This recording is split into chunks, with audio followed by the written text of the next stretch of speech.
Bring on the wrecking machine.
For every city you burn, I'm gonna build one high.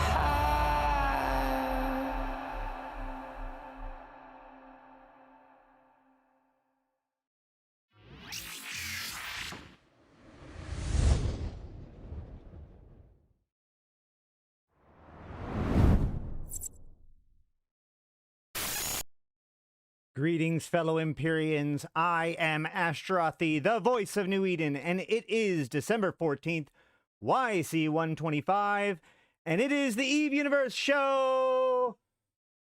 Welcome, welcome, welcome. How's it going, guys?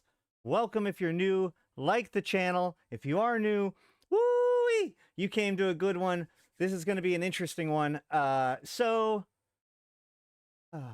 know, it's been a pretty good year, I'd say, for CCP. Havoc expansion was really good. Viridian was really solid. Uprising gave them a really good beginning. You know, they should be feeling pretty good this year. But, you know, at the same time, you know, they got to announce their shooter and all that stuff. And that's been getting me to look back a lot. And I was talking yesterday? 2 days ago, and we were discussing what topics I should discuss. I was talking about, and I was talking about something else. And I brought up the Summer of Rage, and a lot of people were like, "What's the Summer of Rage?" And I realized that, like, there's a lot of people now, the vast majority of the player base likely have never even heard about the Summer of Rage, even though it used to be a pretty, like, it's a defining moment in EVE history. It could very well be considered the darkest time of CCP, the time that CCP almost died. EVE Online legitimately almost died, and how we got through it. And in a lot of ways, we see ramifications from that to this day, up to and including stuff about Vanguard, stuff about how CCP introduces certain things, and why certain things are the way they are in EVE Online. To this day is defined by what happened in the summer of 2011. So, but before all of that, 07s to everybody. How's that for an introduction? How's that for some... Are you excited now? I do want to give thank you, our one and only SpoonS brought pride and glory to his name and our name by going to the Alliance tournament and flying there and getting far enough along to be able to get these sweet skins. He got one for himself, and I have let's see, generously compensated him to have my own piece of it. Now, this skin is actually extra cool because, like, it's one skin,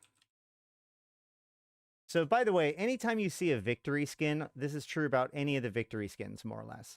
All of the victory skins are from Alliance Tournament stuff. So this skin applies to the Brutix Navy issue, Dominic's Navy issue, Enyo, Executor Navy issue, Federation Navy Comet, Imicus Navy issue, Megathron Navy issue, Myrmidon Navy issue, and Oneros. This one skin, I apply it, I get all of those skins. So I have them all now, thanks to him and his awesome logistics piloting. So yeah, I just wanted to kind of show that off a little bit. Yes, the Summer of Rage was when CCP Soundwave was the lead dev. That is correct. But when I look at it, I want to look at kind of the whole picture, right? Help you guys understand, because this isn't just like me randomly plucking something out of the air. There is actually a lot about the Summer of Rage. And more importantly, what was that whole arc of CCP that's important and has ramifications to what's going on now. They forgot that they were a spaceship game. Yeah, we'll get there. I got stuff to show, but first, the news.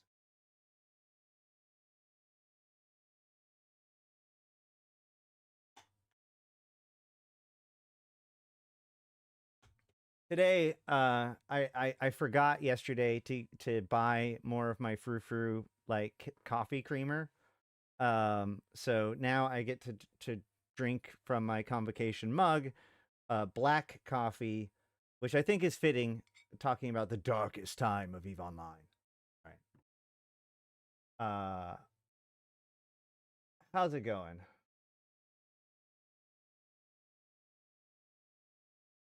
Okay. So today's patch was really small, easy to go over. The biggest thing is that now the refinery heist can be seen on the insurgency window. There's no guarantee that there's one open. It's kind of like faction warfare battlefields in the fact that like they're not always up, but now you can see them when they are up, maybe on the faction warfare map.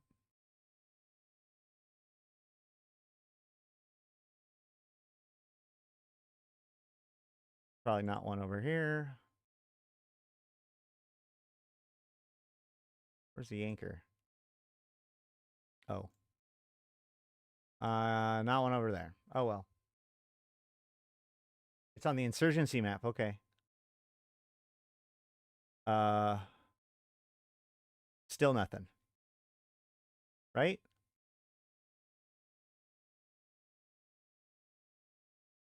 Right? You can confirm that there isn't one going on right now? Okay, good. All right. I think that's right. So you'll be able to see it on this map. None are up right now, it seems. Okay, great. Well, we'll keep an eye on that. But hey, Satonia, did you see how things got a little bit messed up over the last couple of days in a couple of the systems?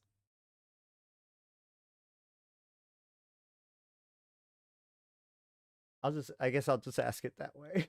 Anyway, all right, so faction warfare leaders from all sides have pointed out the lack of office space and NPC stations have made it difficult to stage adequately, especially when citadels are forbidden. Accordingly, we have increased available office space across 69, very nice, stations in factional warfare systems. We thought this would be a nice, see, they get the joke, thing to do in heading into the holidays. The stations are as follows, and it's basically all of them have had theirs increased. Does it say? All right, so 16 to 24.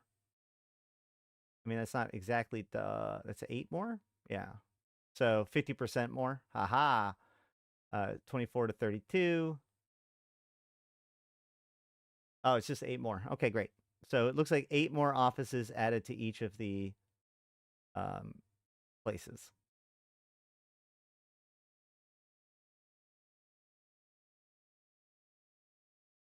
No. So there was a system that was 100% suppressed, and then it became 100% corrupted, and it was exhibiting the behaviors of both sides, including having both gate guns and bubbles, like the more powerful gun defenses and bubbles, and if you jumped into it, it gave you 2 warnings.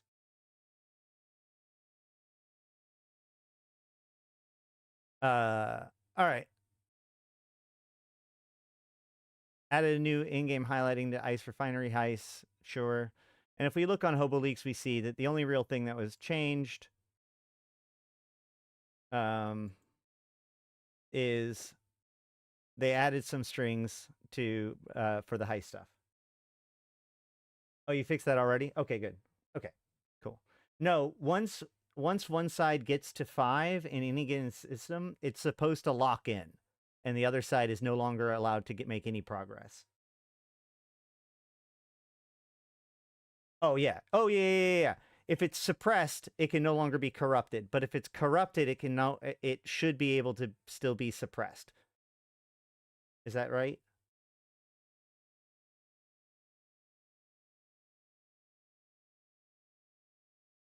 I thought Corruption 5 also finished suppression. Okay. Good to know. All right, that's about it for that. Let's go ahead and begin with the main story. By the way, guys, I don't know how long this stream is going to be. I honestly don't know how long. Yeah. Just checking. Okay, I should be able to do a full stream today. But like, so today is parent-teacher conference, and I think that this is actually my last day before winter vacation. I will absolutely do my best to stream over winter vacation. I have at least 1 or 2 streams that I know I want to do before the end of the new year, and that would suck to not be able to stream anymore. But if you want to keep tabs on things, make sure you are followed on the sub to the channel and on the Discord with the flag of YouTube. So that way you get all of the pings about new YouTube videos and streams and stuff. And also I will be posting updates on the YouTube channel itself, like the text updates that I can do. I'll make sure to do that.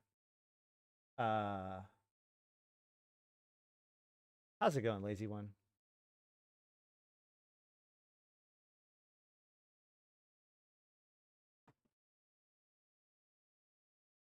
All right. We are going to begin today's story at the beginning.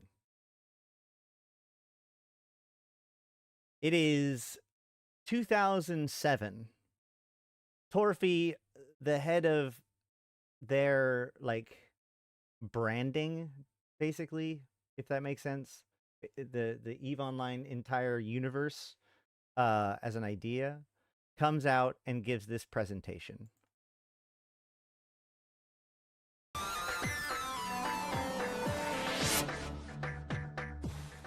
On 3D engines, because 3D engines are always trying to put you in smaller rooms and smaller corridors and stuff, so they don't have to render as much.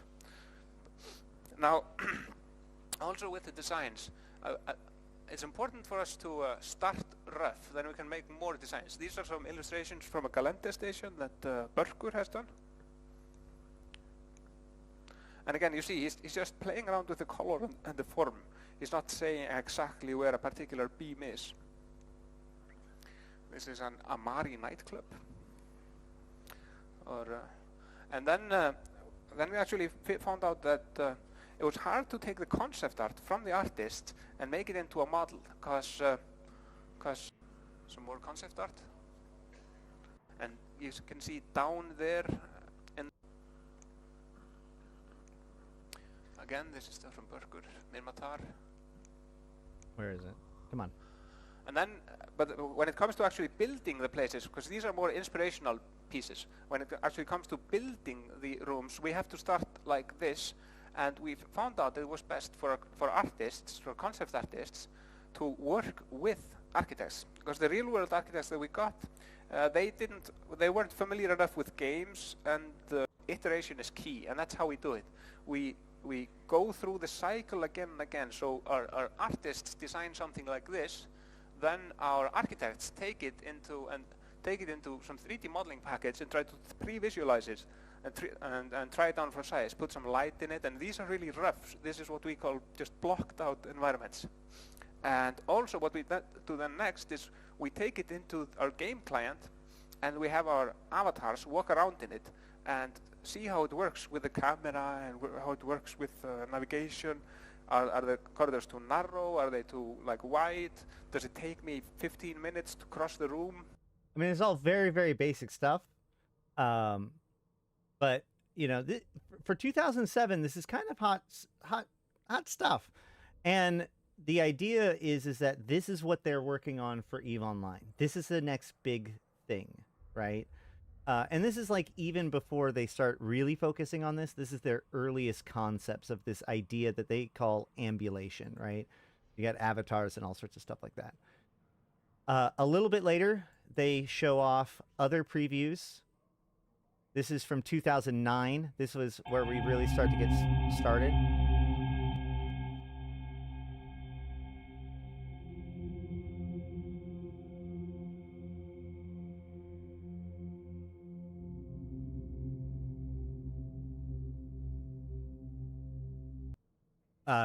Spoiler, where is it? This door is infamous. We'll get back to this door, okay?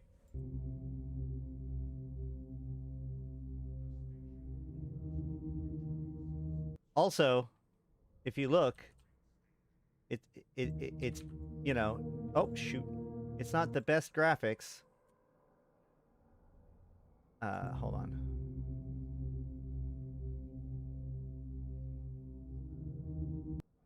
But that girl is basically the girl from the newest, or from that the Angel Cartel party in the invitation trailer, right? So it's kind of weird.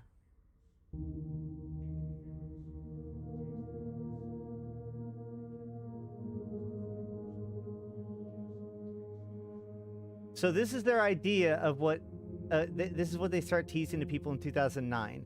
So in 2009, they're saying, okay, this is what we're going to do. Now remember, they just came out with wormholes. So faith in CCP is at an all-time high. You know, Apocrypha knocked it out of the park. So they come to the player base and say, okay, for the next 2 years, we're going to have pretty kind of meddling stuff.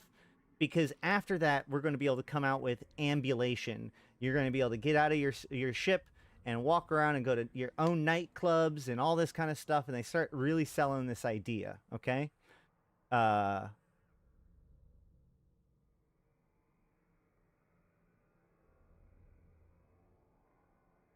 This is, work in progress from an upcoming EVE Online expansion.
I mean, y'all can understand why people were hyped, right?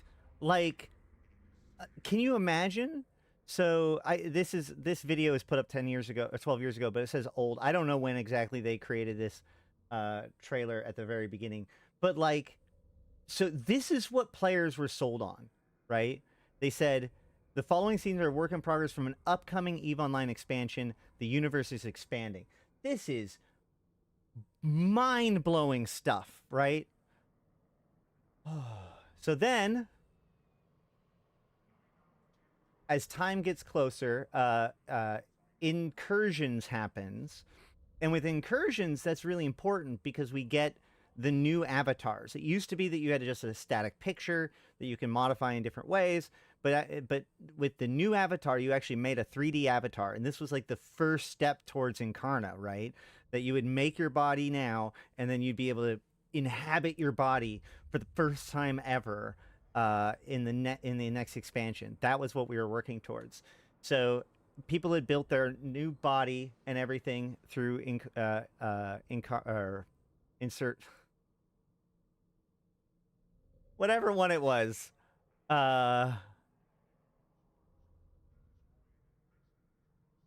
Intrusion, whatever, I don't care. Either way, this was the Incarna teaser.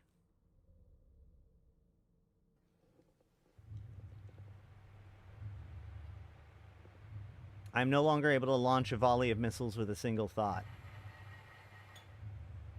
I am no longer protected by shields, armor, drones, or anything. I am just a body. Easily replaceable, carbon-based piece of meat.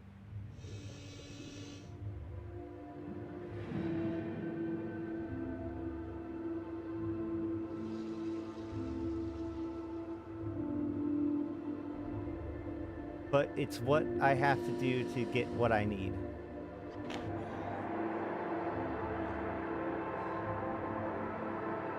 Sometimes you need to go offline to get things done. Things you don't want registered on any network.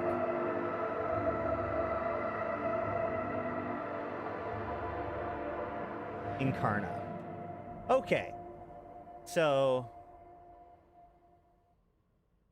oh, shoot. So, this was what was trailer was previewed in 2009, okay, at FanFest. Now, as Depraved Mind so conveniently points out, a lot of people were voicing concerns with the question of what does this add in terms of gameplay, right? And so what we see here is kind of the starting to what CCP's answer to that was. So they had Dust 514 coming out, and they had Incarna, right? So this idea that you need to get out of your capsule so you can do some shady stuff. Or, you know, maybe there's some stuff that you can't, you know, you need to meet with somebody face to face for whatever reason. And this theory was, this idea of things, this vision of things was backed up by CCP with this video called A Future Vision, which came out in March 26th, 2011. Okay?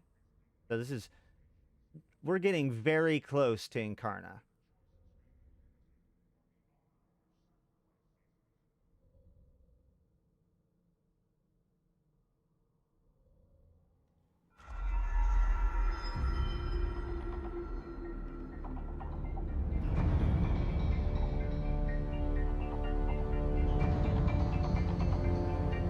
Honor isn't about making the right choices.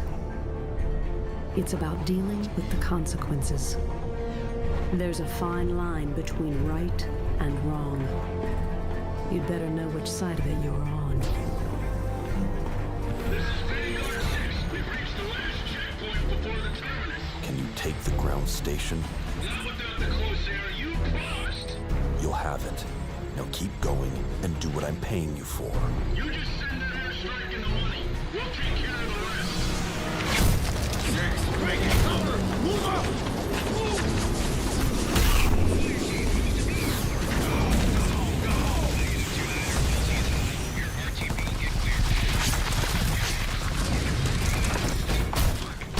Use your jacks!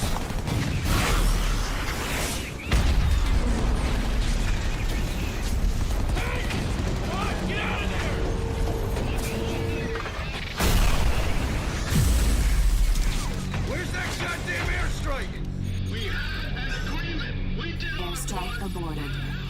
been a change of plans, Vanguard.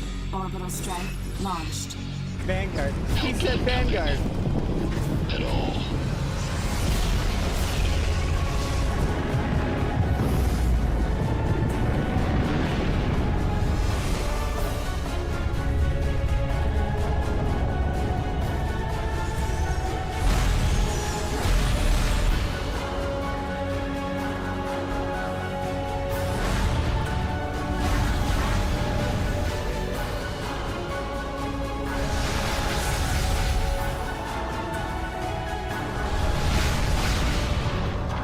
The moment you lose your honor, that's when you learn the hard way. Your choice always comes back around.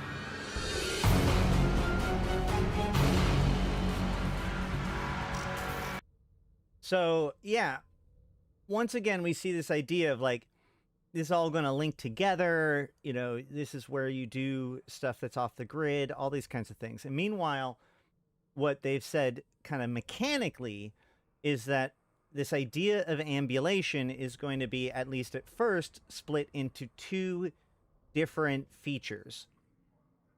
The first was called Captain's Quarters, and the next was going to be called Establishments, at least for now. So the idea of Captain's Quarters was that it was supposed to be your home away from pod, right? These were your moments of sanctuary, and you know, whatnot. They've even pointed out that the tech that they had built was modular, so perhaps player outposts, because there weren't upwell structures thought of even back then. So that you know, in NPC outposts, you might be able to build custom or customize your home, or maybe you could buy a home in a station and be able to customize it in different ways. There's this like really cool idea that they started to sell as Captain's Quarters. But before we got to all of that modular stuff, what we're going to do is we're going to come out with just the 4 basic ones, the basic Empire ones that everybody else can build upon, just to kind of show what it's going to be like.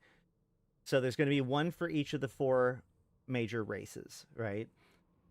Okay, cool. Now, remember, it's worth remembering that for 2 years they've been saying that like ambulation, like we aren't doing major features right now because we're building up to ambulation. You know, it went from like Apocrypha with wormholes and T3 cruisers and everything, to things like Tyrannus, which introduced PI, which is fine, but it's not to this nearly the same scope, right? So, are roaming Blood Raiders close to heck in a high sec usual? I don't think so. So, anywho, like, as we get closer to Incarna, we already start to see some little problems. Now, one of the things that is kind of sus is the fact that they are now going to be introducing an in-game premium currency. So the idea is that they wanted to start selling clothing items. Skins didn't exist, so they wanted to start selling clothing items to people. And since the clothing items could potentially cost not like a full Plex amount of cost, they needed to create a new currency or microplex currency, and thus they created Aurum. And so you could break your Aurum, or you could break a Plex into Aurum, and then you could use that Aurum to buy things on the premium market. Now, obviously, eventually they converted Aurum back into Plex, into the new Plex system that we have now. But this was back that they have, like, when there's 1 Plex for an entire month of game time. So, the thing is that we tested this on the test server, and it was fine, except for there was 2 problems, kind of. One was minor, which was that, in order to test it, everything on the Plex market, or on the Aurum market, was 1 Aurum. So that way you could just like test buying things and stuff. But what it meant was that we had no idea what anything was going to actually cost. But more importantly, number 2, there was 1 item that was in that market that wasn't a piece of clothing. And that was a golden raven. Okay? You could pay Aurum and you would get a solid gold raven. This was their very, very, very, very earliest attempt at doing a skin, right? This idea of like this was before they created the skins, blueprints, and all that kind of stuff. At this point, they couldn't make the store have a turn-in of a raven. So just if you pay Aurum, they'll give you this gold raven. It's exactly the same stats. And they thought that this would be okay. And, you know, Eve was still in a state at that time, and the player base was in a time that was completely unacceptable. The idea is that there are people who build ravens. They've gotten their blueprint. They've researched it up. They've done the process to be able to build ravens. There's a person whose livelihood is building ravens. And if CCP starts introducing ships out of nowhere, then all hell will break loose. Now, I feel like I'm like telling people about what it was like when we were back on the gold standard, you know, because clearly this is. I'm mostly explaining this to point out that this is a totally different time with totally different expectations about what CCP was allowed to offer to the player base as far as like impact in the sandbox, right? So this got shouted down even when it was still in early access or like in the testing, earliest testing days. So they pulled it from the market and it never saw the light of day. Now, as we got very close to Incarna, CCP gave us another piece of news, which is that rather than getting all 4 captain's quarters, we will only going to get one, the Mimitar one. And what's funny about that is, like, what is the Mimitar's aesthetic? Rusty, kind of like frontier looking, you know, not gleaming, not super future sci-fi or anything like that. So, like, the most drab of all 4 of the captain's quarters is the one that everybody gets, right? On top of that, the captain's quarters is not required, or sorry, is not you can't opt out of it, right? And this was another thing as it got closer to the captain's quarters development, that the player base was adamant that the captain's quarters would not didn't get in the way of them doing anything that they wanted to do, right? In a lot of ways, CCP wanted to add more simulation to the game by making people have, you know, go out of the ship, you know, do whatever, walk over to the thing and customize your appearance by going to the mirror, customize your ship by going to the fitting thing. But the player base was like, no, because they liked their war game and everything had to be very responsive. So if I now had to take longer to do something in captain's quarters than I could do right now, then I'm going to hate captain's quarters. And so their solution was to just not even require it. Like the old captain, like panel was still there, even though you could still walk around and interact with everything in captain's quarters. But at captain's quarters was not opt-outable at the time.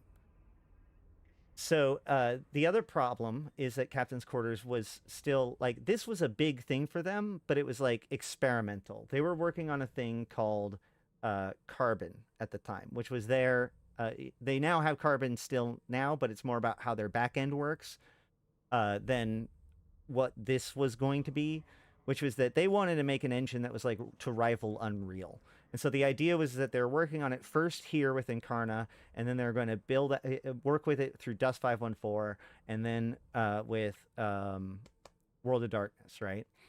And through that, they will like make this engine that is. They were working with NVIDIA. There's all kinds of stuff, right?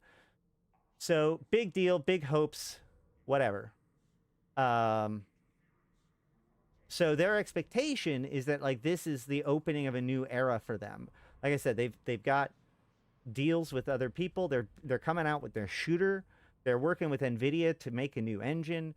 They have all of these investors coming in because this is a good idea, all this stuff. And then we get this.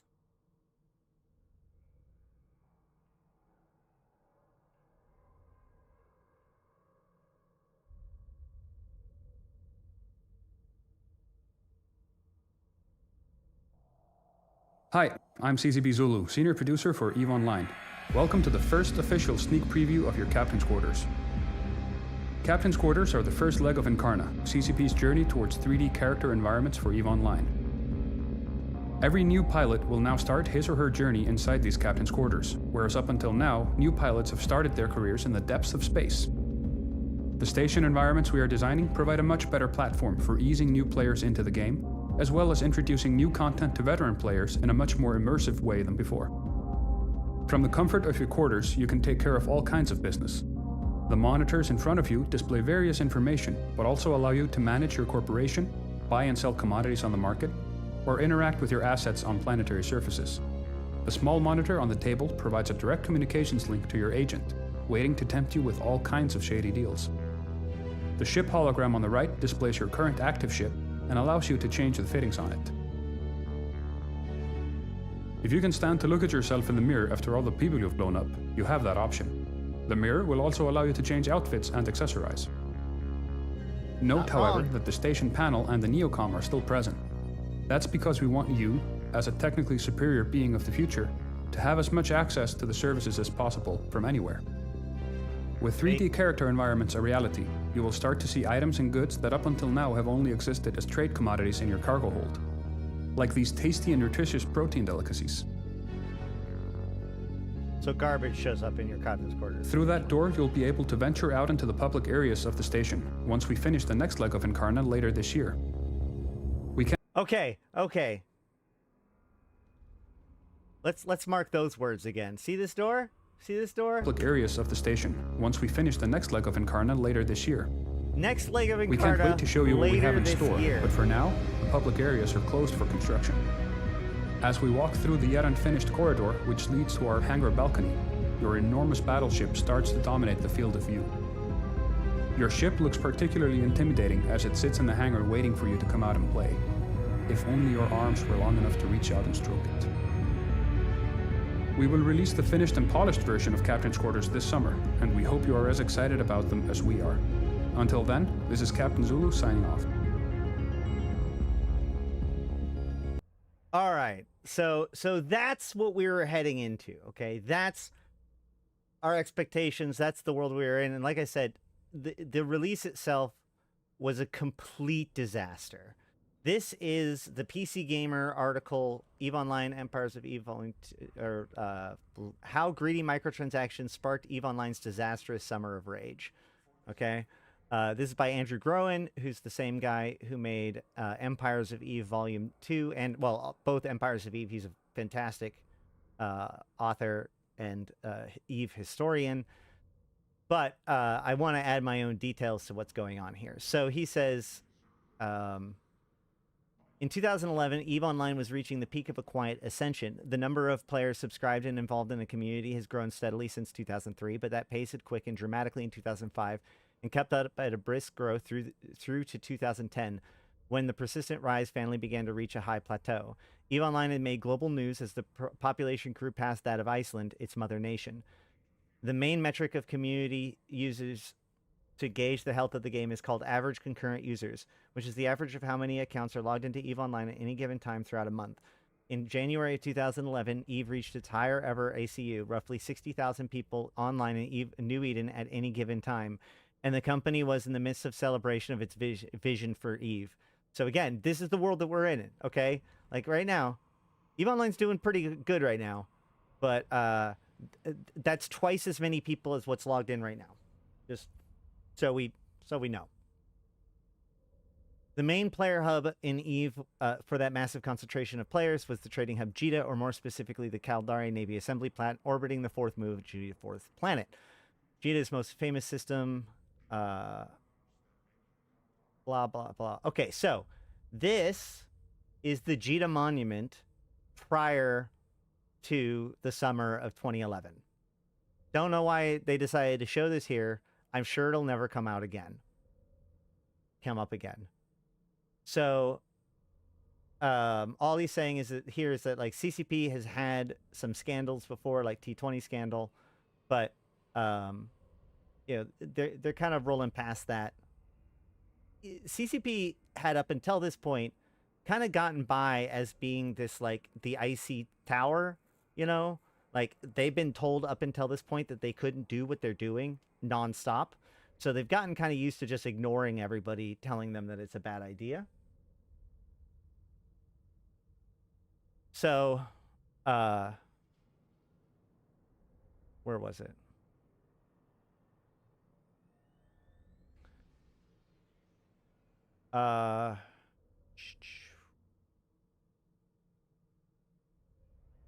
Do they have a thing here about it? Hold on. All right, well, I'll explain. So the big thing is that when the main store came out, right, when we got the final prices, the prices were all crazy. Like, CCP in one of their explanations later on explained that, like, apparently all of the ones that they put out first were all part of the mid and high tier stuff. But, like, even as going up to it, they were like, oh, we're not going to be selling like $100 jeans or whatever. Though, like, the suggestion is that people were happy to buy designer clothes for expensive, right? But it's virtual goods. It's not going to be that much, whatever. And then the day came, and I think that, no joke, nothing on the market was like less than $10. Up to and including the top thing, which was the most famous thing, which is the monocle, which is why this is also known as Monocle Gate. And that's what I probably should have looked at. That's probably where I've explained this before, but oh well, whatever.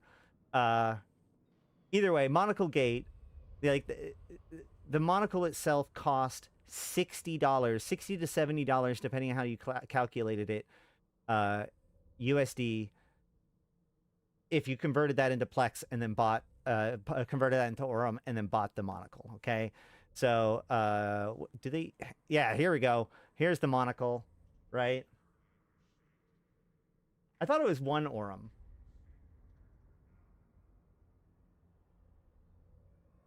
So, all of these things happen, right? Captain's Quarters is required. And also, like, because Captain's Quarters was required, ship spinning ceased to exist, right? Like, everybody loves ship spinning, and players were complaining about the fact that ship spinning was going to be gone. But CCP was like, don't worry, man, you're going to love the new stuff. You're not even going to, like, this is dumb, boring stuff that's here in the meantime. Like, you're going to love the new stuff. And so they making the Captain's Quarters required, and in addition to that, not only does it make it so that it actually takes longer to load for a lot of people, mildly annoying people, it does actually, it wasn't greatly optimized at first, up to and including melting down some people's video cards who were very not amused. Okay, so we see this massive uproar from the player base. Everybody, there's unpopular, what a normal unpopular expansion looks like, right? Like, everybody's with pitchforks bitching about all kinds of different things. People are coming up with legitimate arguments. People are coming up, trying to debate different sides of stuff, blah, blah, blah, blah, blah. It was a pretty normal affair still, until 2 leaks happened. The first was this letter. So the first leak was an internal letter sent out by Hilmar to CCP, a letter that I'm pretty sure he would wish would go away, but lessons learned. He writes, "We live in interesting times. In fact, CCP is the kind of company that if things get repetitive, we instinctively crank it up a notch. That we certainly have done this week. First off, we have Incarna, an amazing technological and artistic achievement, a vision from years ago realized to a point that no one could have imagined but a few months ago. It rolls out without a hitch, and in some cases faster than we had done before, what we had before. This is the pinnacle of professional achievement. For all the noise in the channel, we should all stand proud. Years from now, this is what people will remember. But we have done more. Not only have we refined the production quality one can apply to virtual worlds with a beautiful Incarna, but we have also defined what it really means to make virtual reality more meaningful than real life when it comes to launching our new virtual good currency, Aurum." Naturally, we have caught the attention of the world. Only a few weeks ago, we revealed more information about Dust 514, and now we have done it again by committing to our core purpose as a company by redefining assumptions. After 40 hours, we have already sold 52 monocles, generating more revenue than any of the other items in the store. Currently, we are seeing very predictable feedback, emphasis is, on what we are doing. Having the perspective of having done this for a decade, I can tell you that this is one of the moments where we look at what our players do and less of what they say. Innovation takes time to set in, and the predictable reaction is always to resist change. All that said, I couldn't be prouder of what we have accomplished as a company. Changing the world is hard, and we are doing it in so many as so many times before. Stay the course. We have done this many times before. Now, I forgot to mention that this was leaked. So the very first reaction that CCP did was CCP Hilmar posted a dev blog to the player base that I wish I could find, but effectively has the tone of, you guys don't get it. How dare you get in the way of our vision, right? Like, calm down, guys. Like, just have faith in the thing, right? Like, we know what we're doing. We can see the whole thing. You guys can't. So, like, he posts that already ticks people off, and then this leaks, and everybody explodes, and then this leaks. This is the Fearless newsletter. Oh boy, hold on. Let me turn off dark mode.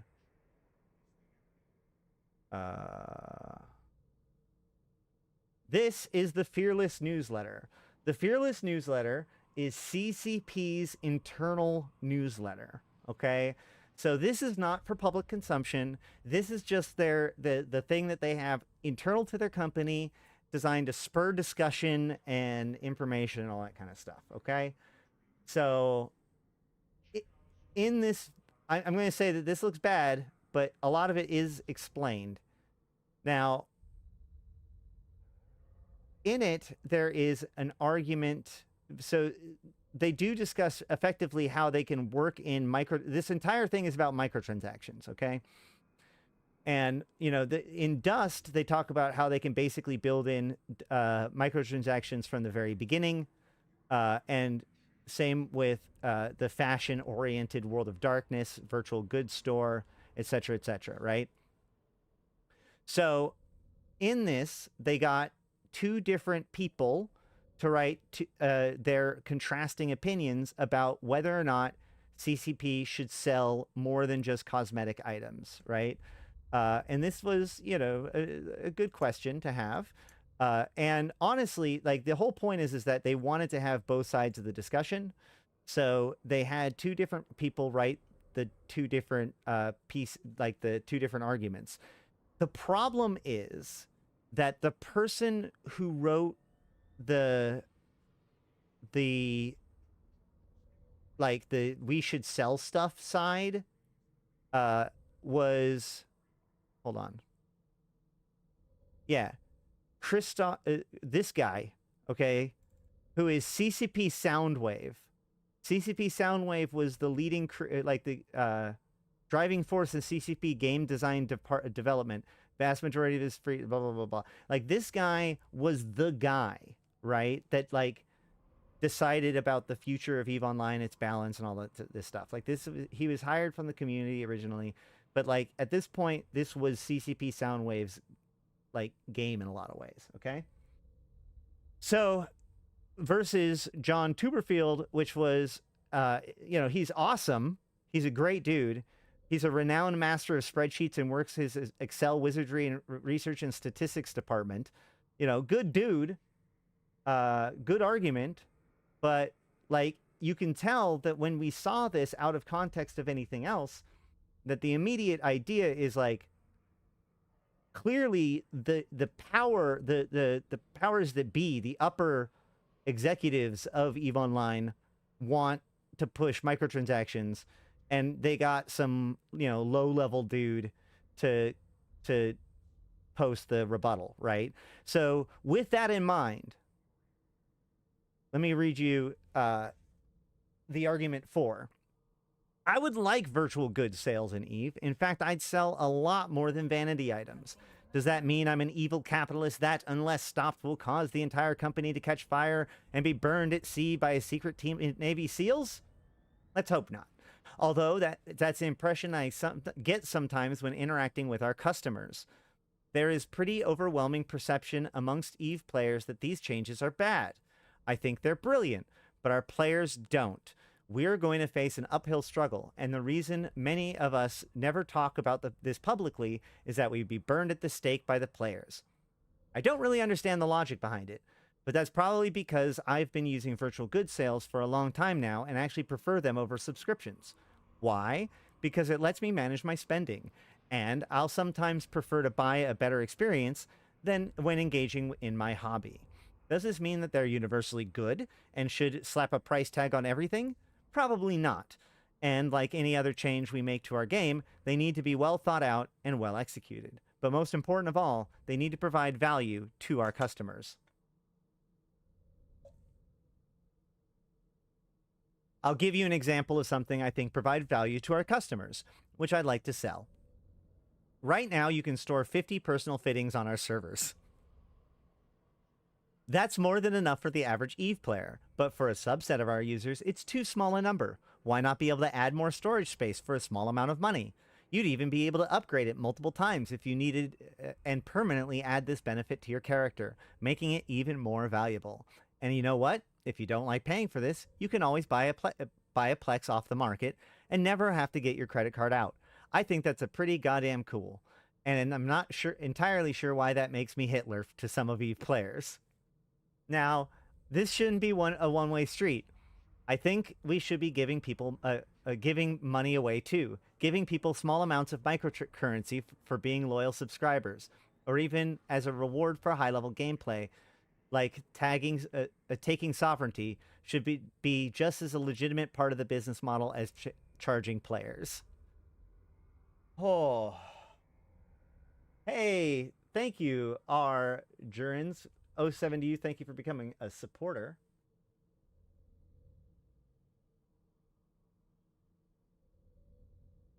Okay, so then the No article from John Tuberfield. Virtual goods sales can be a positive in certain circumstances. However, when you introduce something that can create an imbalance where others can't compete with their spending power, you inevitably decrease their satisfaction with your product. As such, it is essential that a game is designed from the ground up to incorporate any major virtual goods sales that fall outside of this. Plex and timecodes before that work extremely well, as they are not only largely replace a black market for ISK, but provide substantial benefits to other players in the form of offering additional subscription options. The negatives caused from the ISK for real money trade, such as hacking and botting, is reduced by the profitability declines. Plex differs from typical virtual goods sales because we allow players to pay their subscription this way using in-game currency. To me, virtual goods sales are far less appealing when the gameplay is affected, and they aren't replacing a black market. When you're adding additional things to the game that enables users to gain an advantage over other people for real money in a way that simply wouldn't be able to if they hadn't done so, then it becomes an issue. I feel fairly reasonable argument, right? I feel that if people have already paid a subscription fee, then unless there is a good reason for the overall community to introduce a gameplay affecting virtual goods sales, such as with Plex, then gaining an in-game advantage isn't justifiable. More revenue is, of course, the aim, but making our customers feel like they are being double billed to be able to play on the same level as others is just a step too far. Oof, 2010, 2011, right? The most visible example of another game introducing virtual goods sales is certainly Lotro. It is worth pointing out that though they made almost everything microtransactions based and at the same time removed subscription fees, because other games with very different communities and very different gameplay styles are able to do something, it doesn't mean that we will be able to do the same thing with the same levels of success. EVE is a far more complicated game with significantly more social interaction, which changes a great deal about how you approach virtual goods sales. While it's true that others, such as Blizzard, have gone down the microtransactions path, they have not implemented any gameplay affecting items. They also do not offer a microtransaction to gold conversion as we do with Plex. Yet. I don't oppose the concept of virtual goods in the case of vanity items, merely in cases where monetization of items impact the balance of the game. So, you can see where, like, this kind of comes across as, like, well, like, this is the eloquent way of stating the player complaint in a way that, like, spurs discussion. But with his voice, it seems like this is kind of pushing, it seems like it's leaning at least towards that, right? Oh, wait.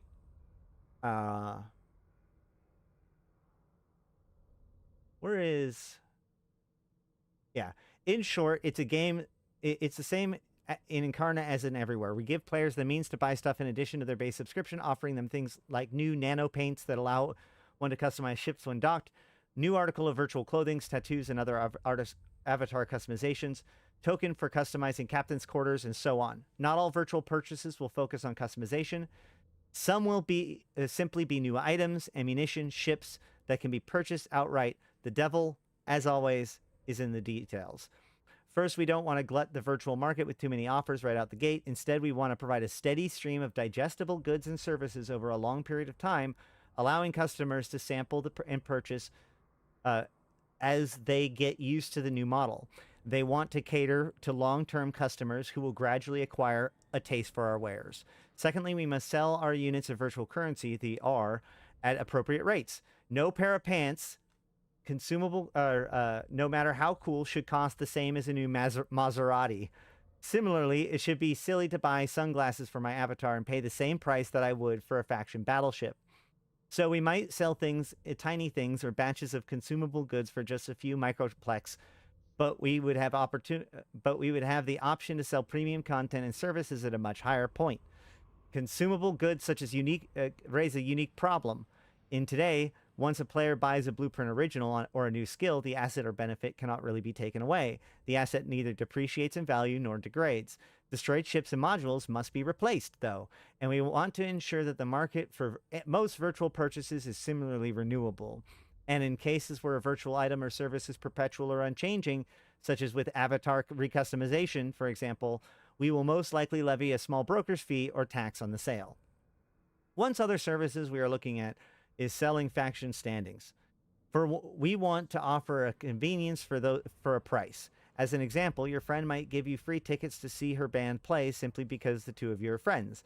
Meanwhile, other fans have to pay for a ticket because, well, that's how it normally works. The more noteworthy the band, the more those friendships and thus the tickets are worth. If that doesn't seem quite an accurate analogy, think of it like this. You can develop a friendship by spending your time, or you can pay to get the same benefits that a friendship would otherwise allow. I'm sure you can think of a few other situations where one might temporarily buy services otherwise gained only through social interaction. Yikes. And that really is about all there is to it regarding the notion of virtual sales of Incarna, though. Regarding the notion of virtual sales in Incarna, though, I'd like to elucidate on one point before closing. Incarna cannot be considered a product distinct from its parts of EVE. Incarna and flying in space and in due course Dust 514 are merely aspects of the EVE Online experience. In virtual sales, as in development as a whole, we must all adopt this way of thinking. Thus, we will not and cannot focus on virtual sales only within Incarna environment, nor build that environment around such sales. Rather, we will affect a universal strategy of micro sales throughout the EVE experience. So, as a player, while you are inside a station, you will find gameplay that links to other aspects of the game and also presents you with virtual purchasing opportunities, just as you will while you are in space or on a planet fighting as a dust merc. Oh boy. Now, hold on. Did gold ammo actually... Hold on. No? I thought that the word golden ammo actually does appear in this thing, but maybe the phrase gold ammo doesn't actually appear in this article as such. I always thought it did. Maybe I'm having a Maybe I'm having like a moment, but they do talk about the premium ammo. So they just don't call it gold. So, okay, this is pretty wild.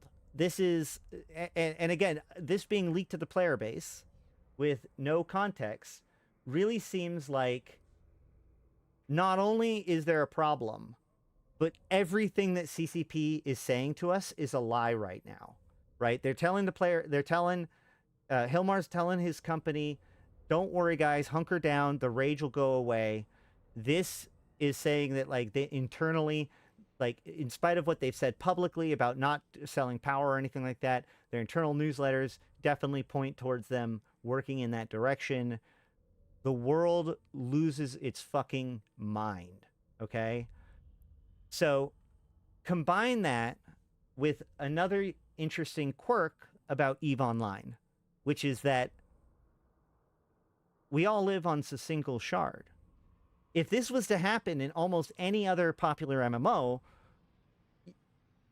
a protest would have to happen in like a distributed manner. But because EVE is the way it is, what happened was one of the biggest protests in EVE history, the Summer of Rage. So, in the Summer of Rage, hold on. During the Summer of Rage, thousands of players came to Jita to shoot at this monument. Now, this monument was put in because somebody won a contest like in the very early days of EVE. So they put this monument outside of Jita 4 station. And a ton of people came, and mostly with lasers because of the point. But even without that, you know, whatever ship you had, you would go and shoot the monument, right? And the idea was, because especially with the premium ammo, this idea of like gold ammo and stuff started to really take hold within the player base. The argument was, I would rather waste my ammunition and time shooting at this structure than play your shitty game if it has power-based microtransactions in it. That was the message. And it worked. On addition to that, though, it's from all reports, like they had, I think, upwards of a 30% decline in subscriptions. Like the fallout from it, you see that this October 5th,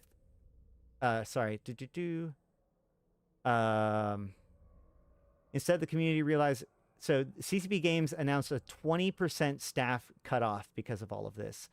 I don't know if they're actually going to talk about the exact number of subscribers that dropped, but it was a significant number of people like canceled their subscription during this time, like a percent. I wanted to say 30%, but now I think that that's a crazy number to say. So either way, it was a profoundly big problem for CCP. And this leads to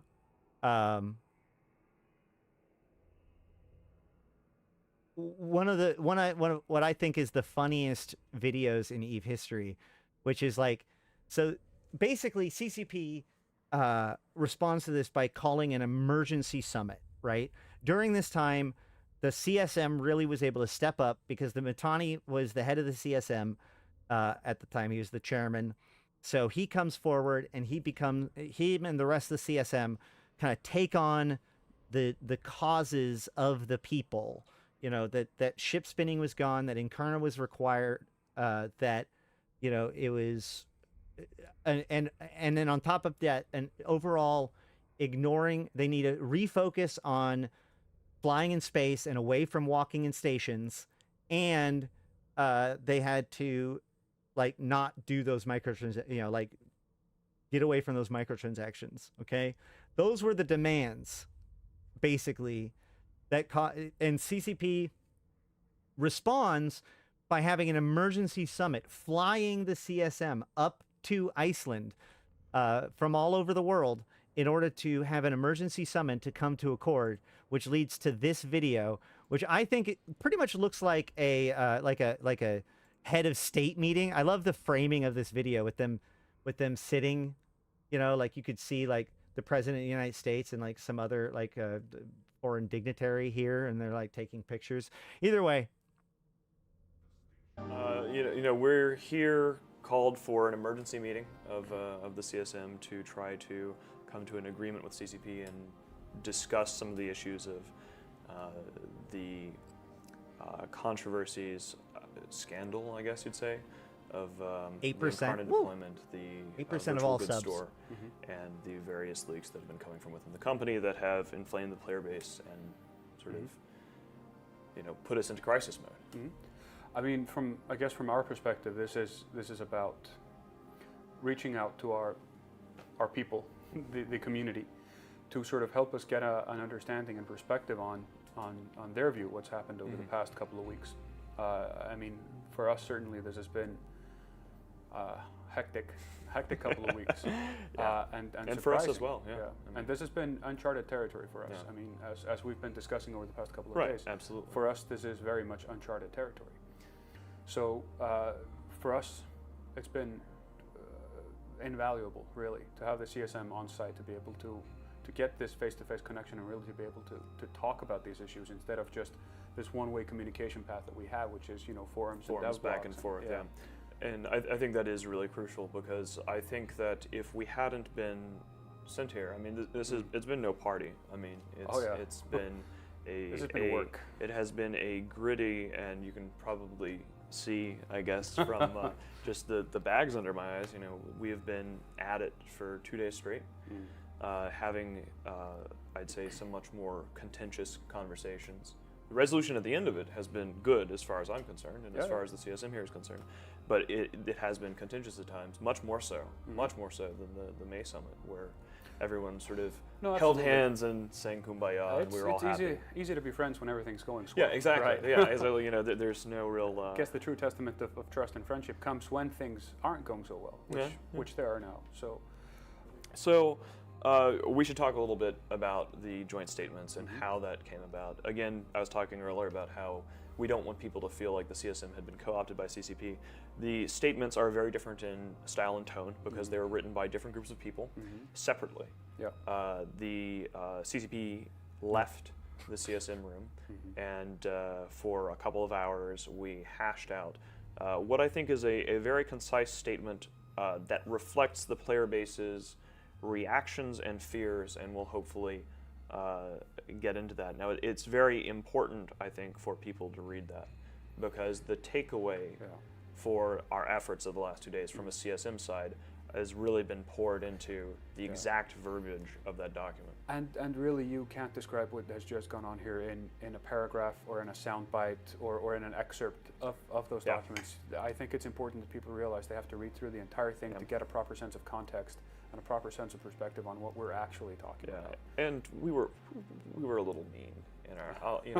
I'll go ahead and allow that in the. It used strong wording. Yeah, so use strong language. It was actually kind of. I wouldn't necessarily say awkward. Maybe a little awkward when we watched the expressions on the faces of the CCPers as they read our statement. But I mean, I think it's important to remember that each party here plays its role. Right. And you guys are playing your role of keeping us in check from your standpoint very well. The player base was upset. We were upset. We have attacked those problems, and we've come to, I think, an adequate resolution. Adequate, I think, is a little bit even too... I wouldn't say that everything is hunky-dory, that everything is wonderful, but... I'm not going to force you to watch too much of the Mittani, okay? So, as you can see, like, this was them attempting desperately to deal with this problem. As I said earlier, they had investors. They had a plan. This was supposed to grow their company. This was supposed to be the beginning of everything, with Dust coming out and everything expanding with the Incarna, and like the idea that Incarna is going to open up EVE Online to a whole new breed of player and all this stuff. And not only do they not gain people, but they lose people. And so this ends up being a complete crisis for CCP. Like I said, they had to, and in the end, even with all this agreement, they laid off 20% of their staff. Now, a lot of that came from the community team. The entire community team afterwards was fired. Now, it wasn't necessarily because they did a bad job. They actually did a great job during that time. And if a lot of people were complaining about that, like how could you possibly fire your community team right after they saved your ass when you were incompetent? The problem was that like they had to get rid of people, and community managers don't make the game. And so they had to cut that off in order to be able to make it further. And then when they were able to stabilize, hire new community managers, and then fire them unceremoniously a few years later. But I digress. So this represents a massive turning point for CCP as a company, and probably CCP Hilmar as a person, right? Like these Vikings who believed that they were untouchable, that no matter how much people doubted them, they could make it happen. They were laid low, right? And CCP Soundwave, as the guy who wrote that article, was largely like the face of this concern, especially since he was the one that was leaked as being the one who was pushing microtransactions in EVE. The demand for CCP to fire Soundwave and all that stuff. Before Fire Fozzie, there was the demand to fire Soundwave in all of this. But what came next after that was actually a bit of hope. And it was actually thanks to that dude. So I'm going to put it back to this for a little bit. So legend has it that CCP Soundwave has said after the fact. So CCP Soundwave had a little black book, right? Now, there was all kinds of different problems in the game. Bugs, things that were inconvenient, not well done, all this stuff. But CCP has been focused on walking in stations, not flying in space. And so a lot of, there was a lot of little things that players would complain about or bring up or whatever. No, Gen X. That's a whole nother story. I'm not going to talk about the Matani story today. So, anywho,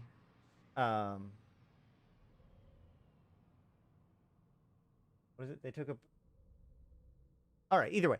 The point was that CCP Soundwave had a little black book where he would write down all of these kind of ideas. It was like his dream book, right?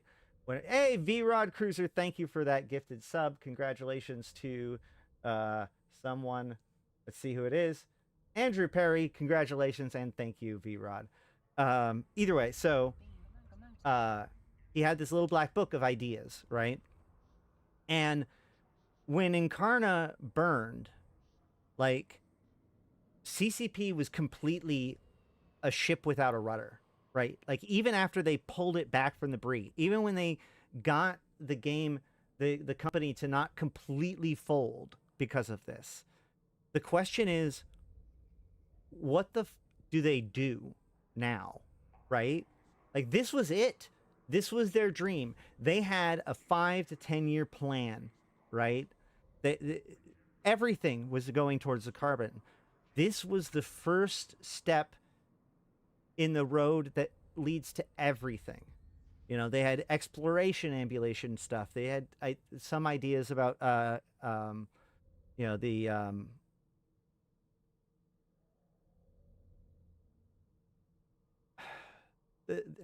establishments. Sorry, all those kinds of things. They have their deals with NVIDIA. They have World of Darkness. They have all this stuff. And it all burns. The entire thing burns. When I said that most of it's the 20% came out of the community team, that's only kind of true. Because basically, that World of Darkness, this is the reason why World of Darkness was never actually developed. Because after this point, you see the vast majority of the World of Darkness team also laid off, and they're left at basically a skeleton crew until they sell it off to Paradox. So, walking was fine. There was just nothing to do while walking. That's true.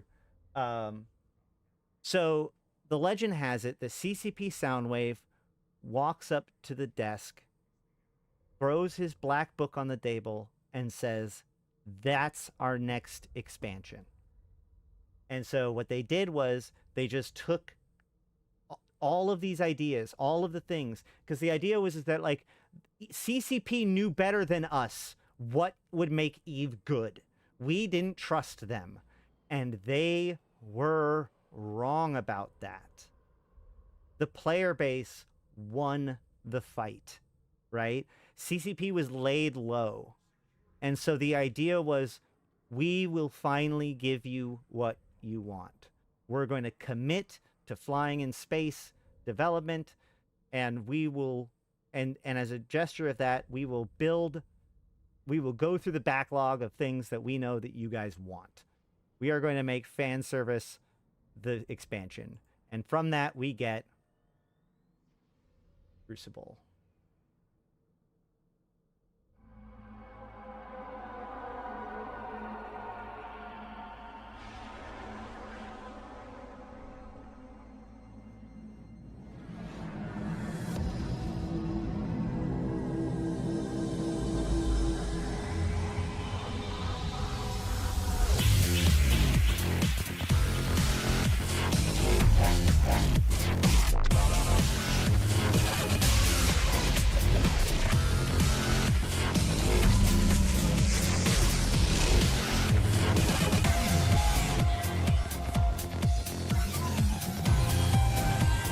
It took now to get the other three. Yep, new T3 battle cruisers, which is now attack battle cruisers, obviously.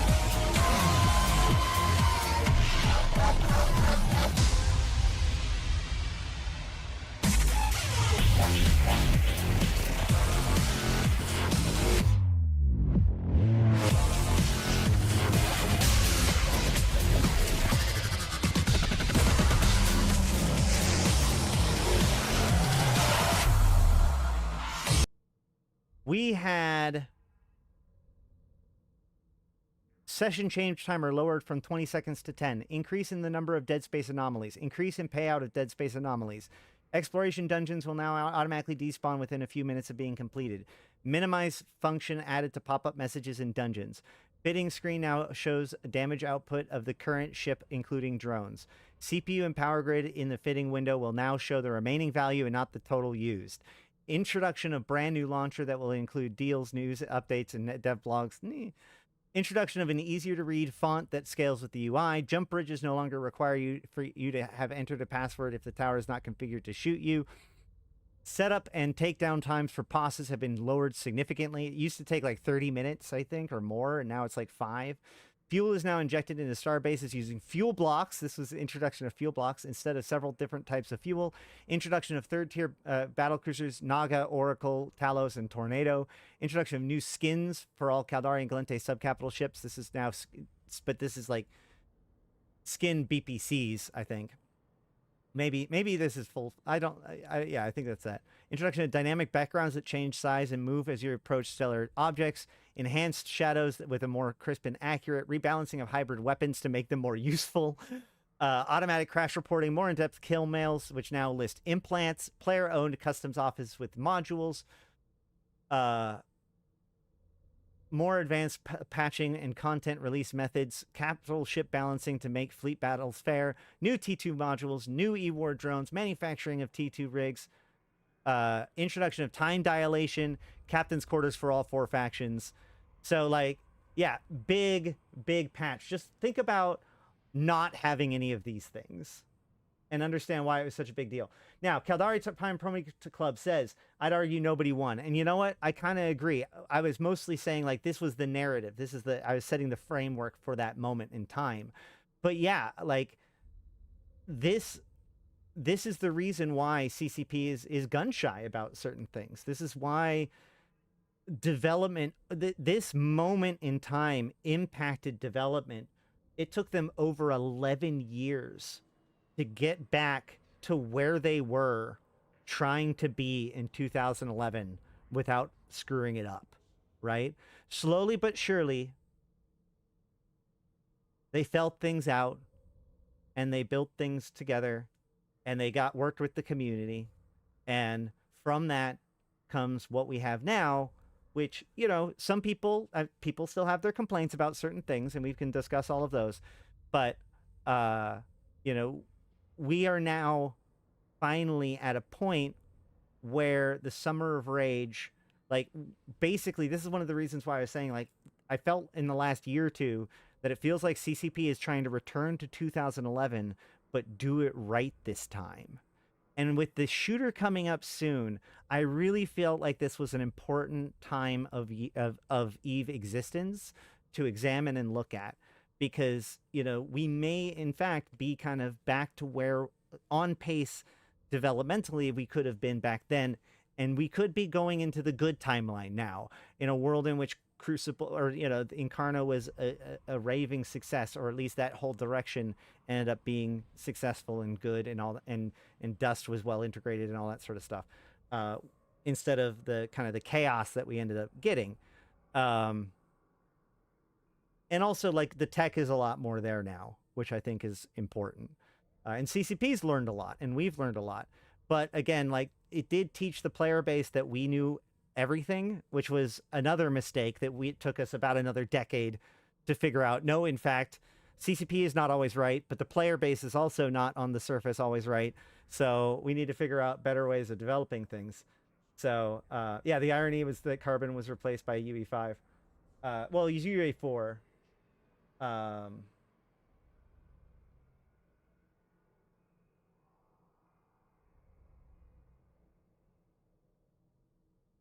Any rate, yeah, I remember the orbit bug.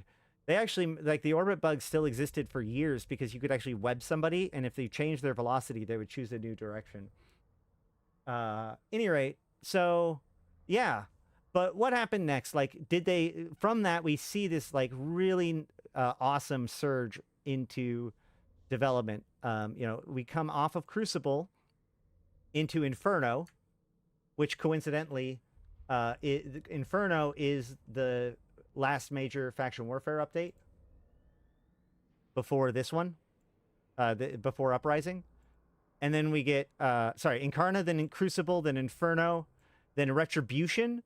Retribution was huge. Retribution was when they did a complete tiericide of all of the ships. Like, if you, it's why Logi Tier 1 exists. Tier 1 Logi ships exist. You know, the Tristan with its 5 drones, the idea that, like, different ships have different roles. You know, it used to be that, like, a Tier 3 ship was just better than a Tier 1 ship. Like, the Dominics, or the Hyperion was just better than the Dominics. This changed that whole thing to make them all role-based.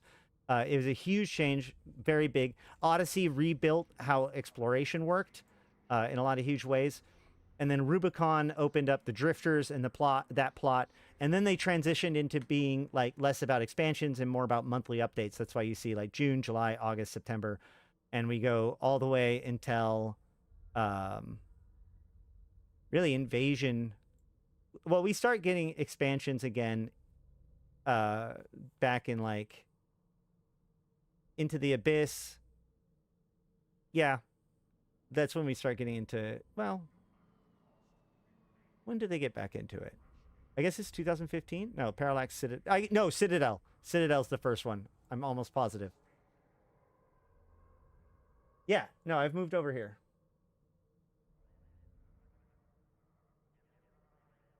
I think CCP thinks that new content is made to ask for more money, while in reality, more content is needed to keep the player base you already have and bring in new ones.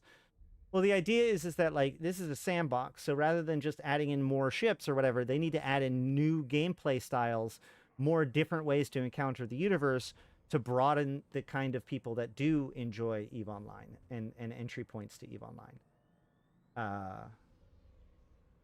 Well, no, the next decade was really, really good for Null. And then 2019 was kind of the turning point. Yep.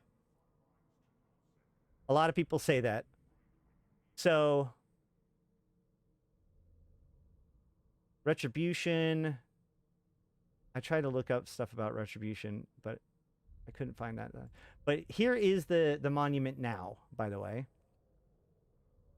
In Jita. You can see that one of the things that they did was to honor all of this. They did 2 lasting things to EVE to honor the Summer of Rage. One was they destroyed this monument to represent the damage that players did and updated the description. But the other is, Hold on, I might need to do something to show you this. Hold on.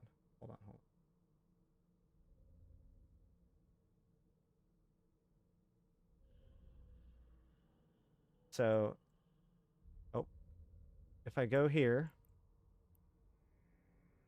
you can see at the bottom of my screen there, at the very bottom, there's a number. It says 13. That it'll count all of my spins. There we go. And at 100, it like flashes a little bit brighter.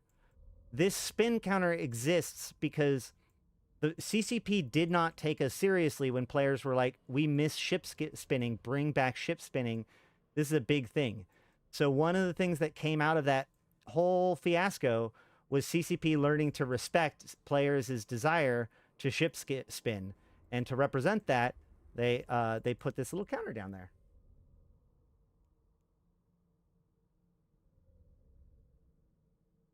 And that, I think, is pretty much the story of the Summer of Rage. Questions, comments, concerns?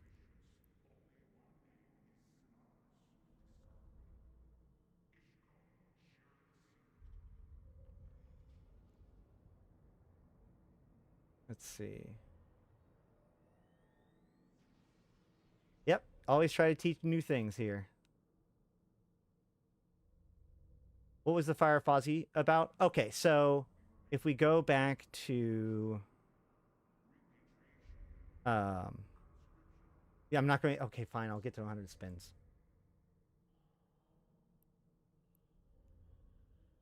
So Fire Fozzie was mostly because Fozzie was the main designer, or that was like the face of the Aegis Sov and Phoebe jump changes. Although oh, hold on. Ready? It's barely perceptible. I don't even know if you noticed it, but it like barely pulses a little bit brighter and then a little bit dimmer again.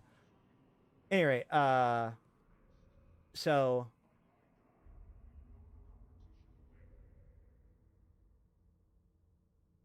do I have an opinion either way on Heck? I'm disappointed. I think it would be cool for it to be the trade hub that gets invaded every once in a while. Why wasn't permanent ban a permanent thing? I don't think anybody in permaband is still with the company.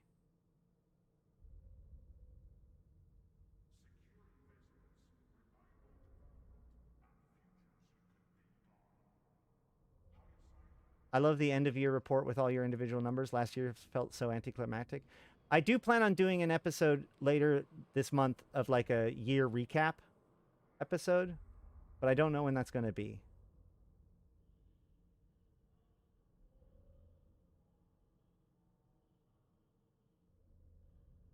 No problem. Yeah, I think it's a good story. And like I said, I couldn't find it. Although now that I've found it, I do want to go back and look at my YouTube channel. Hold on a second. Now that I remember what I'm looking for, I don't know why I didn't look for it.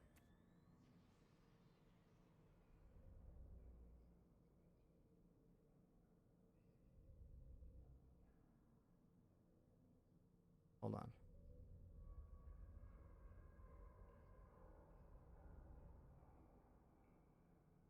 I swear to God, I have an episode with... Okay, let's go ahead and look through. I wanted to do this anyways, okay? So let's go ahead and check out... How am I going to do this?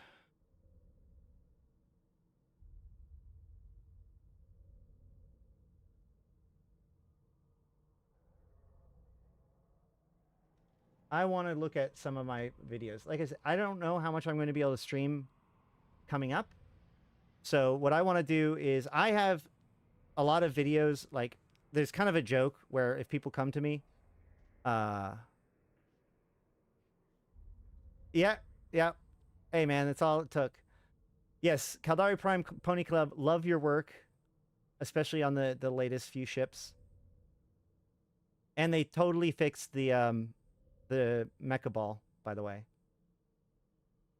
All right, so I wanted to go over some of my older videos because I often have to say like, oh yeah, I have a video for that and recommend them.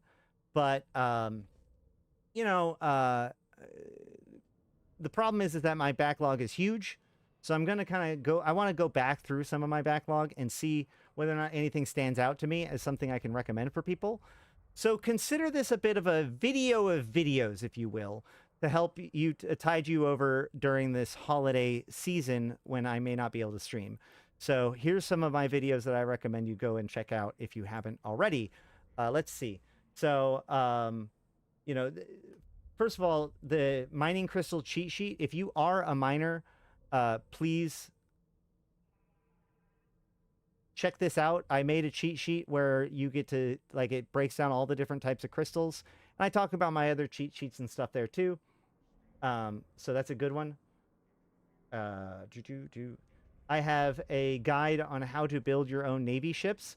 This is important because basically the only difference between this and the pirate ships is the inclusion of the gas and Empire doodads, which is annoying or whatever, and I might make an addendum to this, but you know, this will teach you how easy it is to make your own faction ships with the LP that you're getting.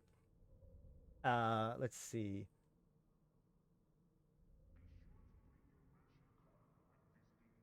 I made a video called Growing and Maintaining Wealth in EVE Online, where I focus, where I talk about the inventory, the your asset window, and markets, where I throw out all kinds of really interesting and rarely thought of or talked about features to better organize your stuff.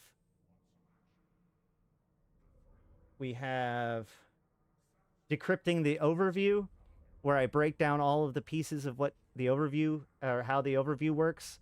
Now, I don't have the multiple overview until the end, but you can take all of the concepts here and it'll help you understand. And I kind of go from simplest to most complex in that. Of course, the Welcome Back to Eve is the video that like a lot of people's already seen. And like, I should make a new Eve 2024 video. I do have the Faction Warfare Mega Guide. You know, I have on my live streams, I have the How to Jump into Action and Ash's Favorite Ship. This can be considered the sequel to this one. Where is it? Jump into Faction Warfare Today. This is it is 2 hours long, but the second half of it is all kind of just a full playthrough of a battlefield. So it's less than an hour or so of actual like instruction. In addition to that, I have the whole Theodicy series, which is one of the biggest chronicles. It's a novella. It is the prequel basically to Eve in a lot of ways, but it's written by the same guy that made Empyrean Age and Templar 1.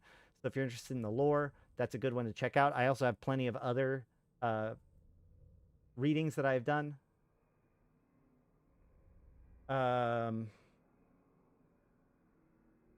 My Any Lore speedrun, I strongly recommend. I put together a whole bunch of my idea and ran through, especially with the current events. This is a year old now, but it basically gets a lot of the same stuff that's important now.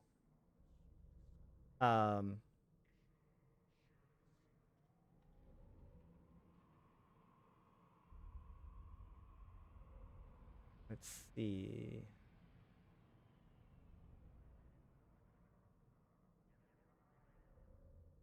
Why you should want ganking in EVE Online even if you don't gank. If that video title makes you frustrated, you should probably watch it. You've been curating a big playlist of mine and Fua's tutorials to send to people instead of explaining to everybody. I do have a tutorial, or I have like a guide playlist, but there's probably things that are on there or whatever. I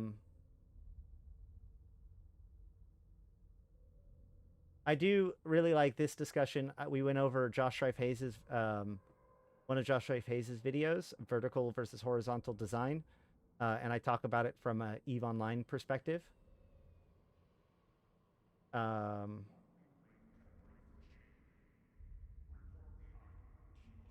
Sine Wave Omega and Sine Wave Alpha. A lot of people like my old CSM interviews. I was looking through this back in the day. Here is how early I predicted the Deathless as a new faction, by the way. So, are we getting the long-awaited missing pirate ship line? But, you know, this was a very interesting time for players. So I think that a lot of the videos here are really good. I talk about non-consensual PvP. I talk about Concord being the true enemy of all Empyreans. We talk about, if you haven't watched the history of EVE Online Shooter, that's really important to understanding Vanguard and its history.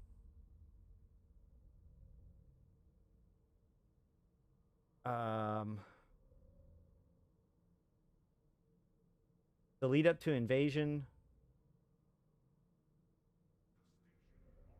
Leopold and Valari, he seems to be...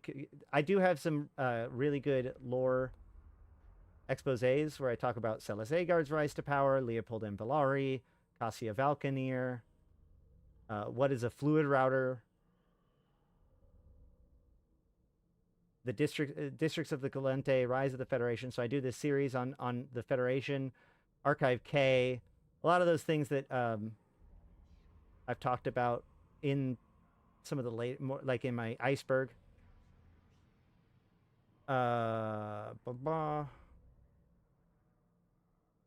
Getting good and avoiding ganks, still part of really good advice. Why you should mine, I talk about mining in low-sec, I think. No, I just talk about mining in general. How to handle a big loss. First Citizen and Paramount Warlord Cornelia Ascetic and the Vimoksha Chorus. You true Sancha lore nerds should probably check that out. You know, I have quite a few of these, you know, we are the large increases in crew losses. We are the monsters. What is Operation Vera? Are the Jove gone? Sancha. You know, I have all these different videos from back in the day, or like a year ago. Where did the Mortis Legion come from? Topics that I have kind of covered earlier, but good to look at. Ostracon Agency. Fatal in the Rabbit.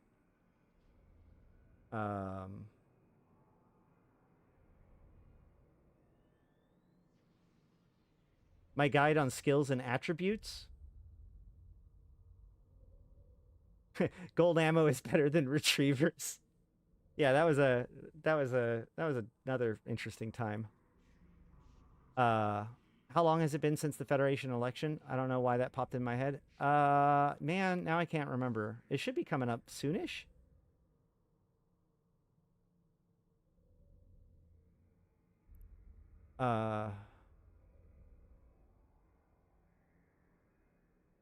Imagine CCP has invested everything in EVE Online instead of the shooters or other games.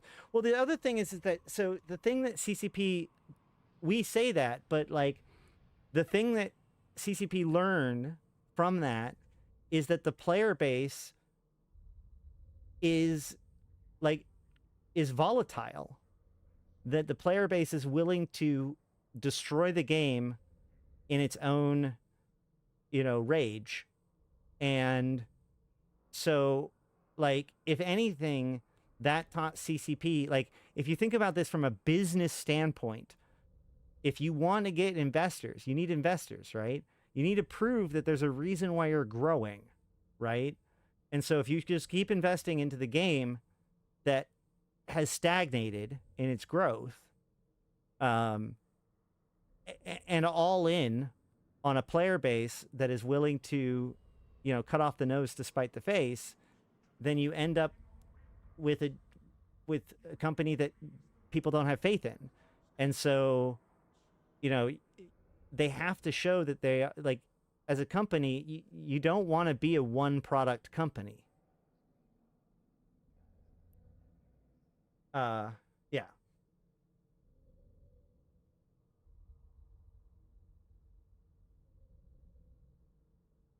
Yeah, so a lot of my stuff from over a year ago, pretty cool. What I used to do is have a longer stream, and then I would cut out little segments. So if you like shorter content, I have this stuff from a long time ago. This one's only 5 minutes. This one's 15 minutes. This one's 12 minutes. Lots of little ones where I've pulled out the point of, or like I saw Pearl Abyss, so the pearls out of my stream into segments.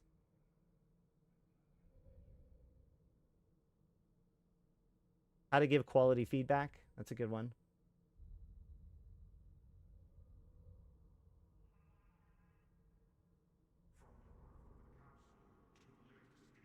Unless you're a WoW player, then you can throw as much at them and they'll just take it.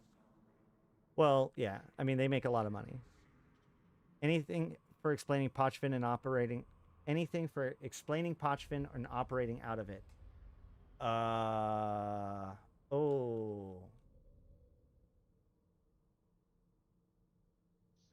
So I do have mining in Pochvin, which I do talk about some of.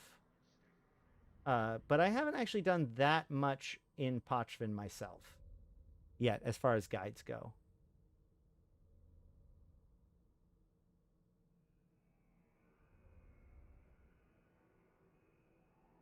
I remember when they added in the warp effect through planets, and as silly as it sounded, as a great addition. Yeah. Yeah, it's true. Like the tearing open of the planet. But if you're familiar with what happened to Insurgency Sandstorm, I really hope the suits in Pearl Abyss aren't cut from similar cloth.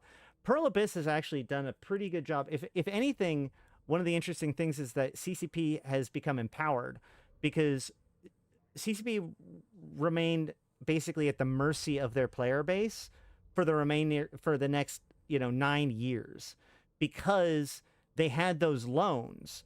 And so they're constantly bumping up against the loan payment, and they're having to pay interest on all of that. So even if they're doing just fine, it wasn't fine. And so the player base had basically a knife to the throat of CCP for over half a decade, right? And so, like, Pearl Abyss coming in and buying out CCP is what allowed things like scarcity to happen, where CCP said, we know that we're going to have some problems. We're going to be unpopular for like 2+ years, but that will make us, that's what it'll take to make the game actually sustainable and good and fix the problems that we've had. Right. So, we gotta finally bite the bullet and go with it. And they did. No, I'm not. So, yeah.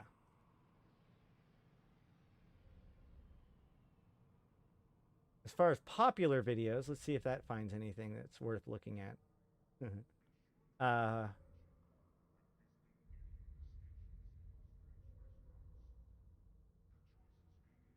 Oh, of course. No, that's live. Sorry. Where's popular? Video. Popular. There we go.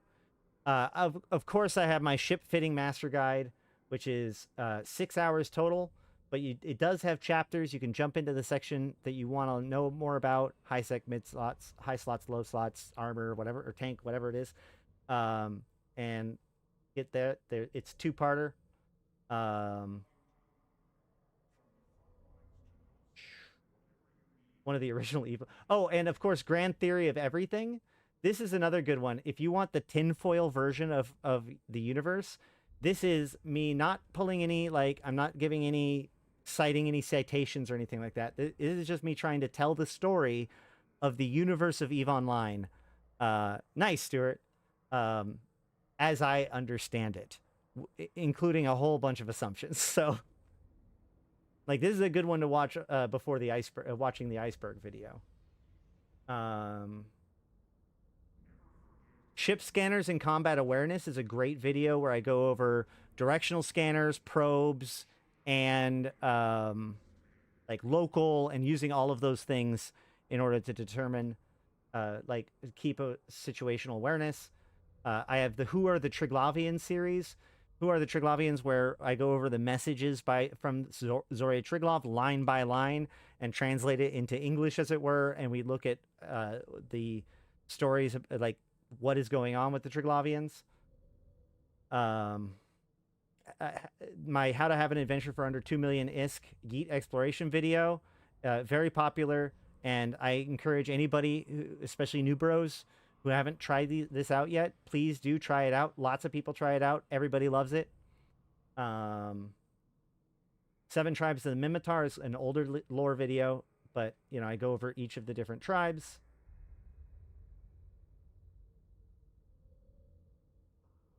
And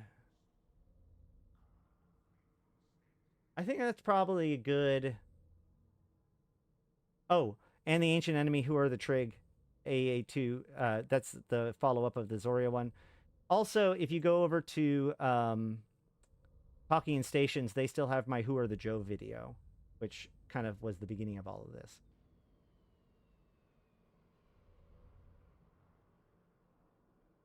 But selfishly, I'm going to make everybody watch this one, which is this is my video, how to kill a Navy issue Omen with an Alpha Coercer. Now that we've seen that the sisters have come out with Alpha Clone technology with the Drifters, that actually brings even more questions as to the functionality, the source of the tech that builds the Stratios, the Asteros, and the Nestor as well. Because it's I've been talking very nerdy possible for a that while. Tech, I mean, we've always kind of theorized that the Stratios and them use drifter-style propulsion because of their big ring and the way it warps like it seems to bend. Light Nice, Sargon. Yeah, I like doing that. Through it. Okay. So I get distracted. Is that this reminds me of Apothene's D&D sessions when I, of course, I get distracted. I pause because of this, and he jumps in. Caleb jumps in to tell a story. When he ends up saying, and you can see my I didn't eyes. plan this. This is you. You can see in my eyes. Hold on. Can I? Where? Ah! No.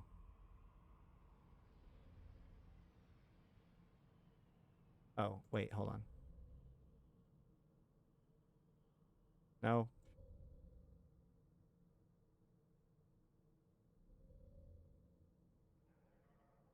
Whatever. So, He ends here you up go. saying that I didn't plan this. This is you guys. And So I this is start exactly ratting, what CCP is doing and I'm with the lore looking. stuff. I'm looking at the when you put guy. all these Oh wait, hints he is and smart bombing. clues and pieces of content that might actually not lead anywhere. But the point is that it makes Is this gonna work? like the lore panelists go crazy and just sitting there talking amongst themselves for hours and hours on end and creating content.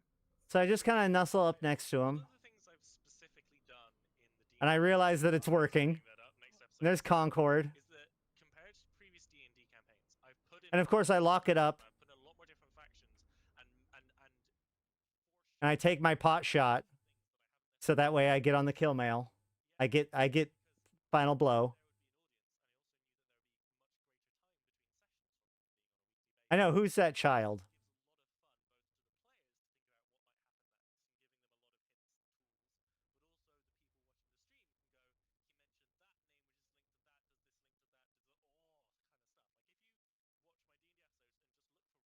And at this point, I'm just having a good time and wishing that they would shut up so I can cut in with what just happened.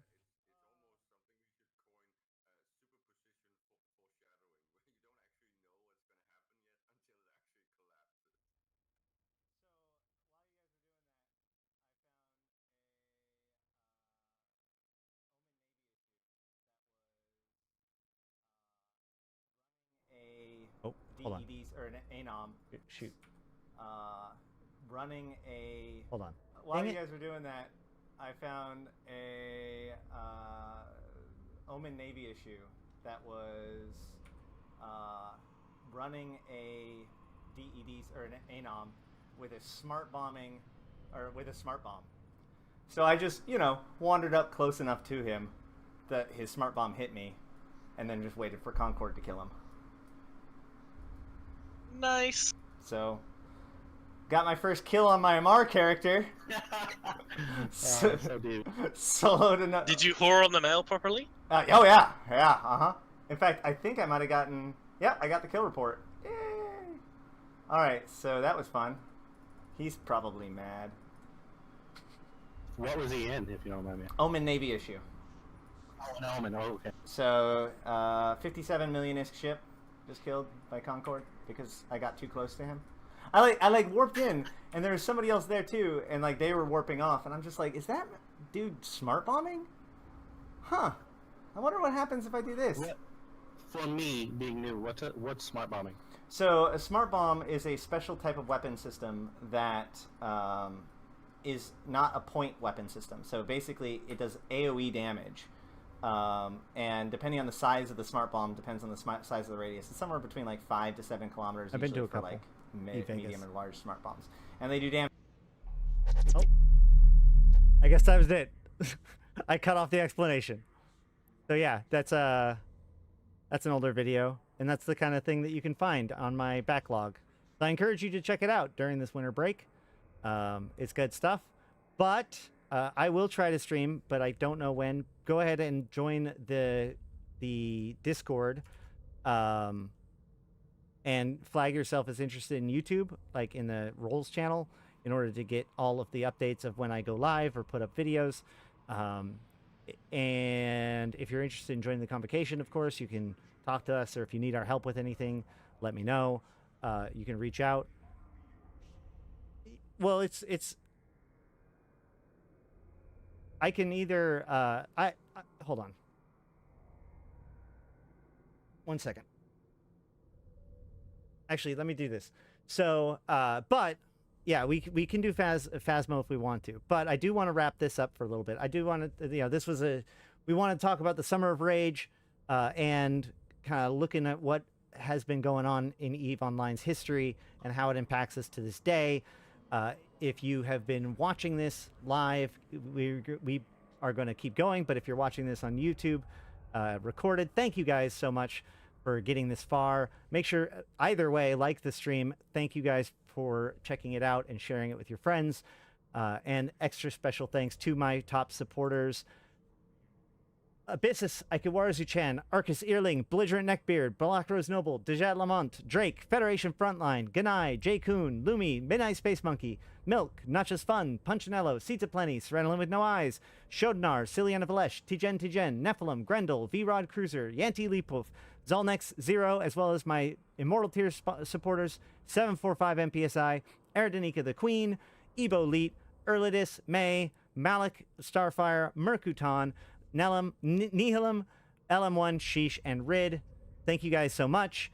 I will be looking into improving support for sponsors and all that stuff, but if you want to, you can always become a member on YouTube or become a sponsor on Patreon. I've been Ashrothi, the voice of New Eden. Until next time, I'll see you in space. Okay, hold on. Hold on. I gotta take off my... This hoodie's hot. I have warmed up enough. All right. So, the question that I have for you guys, it's very interesting. Who wants to watch? X up in chat if you want me to stream some Phasmo for a little bit. Otherwise, I can just let you guys go.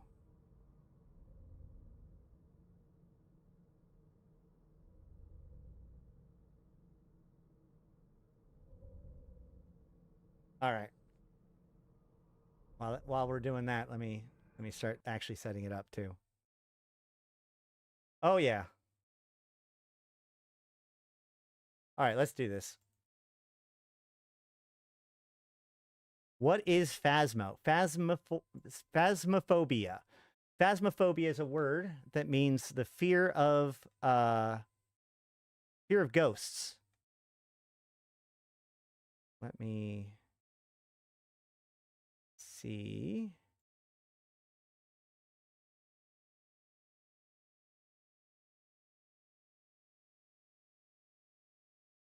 Is this gonna work?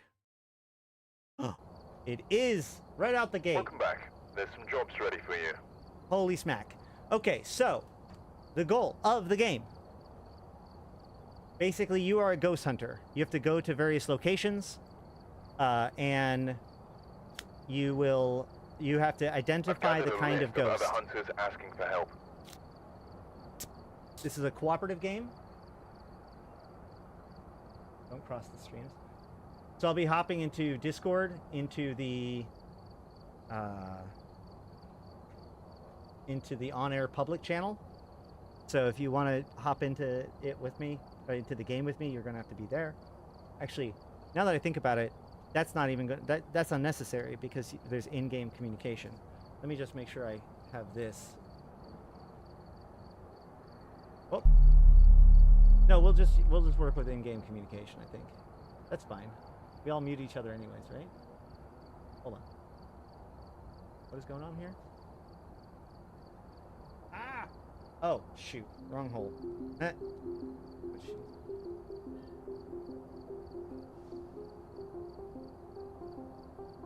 Come on. I got myself a new headset yesterday. Christmas time and all that. What? What just happened? Why is it doing that?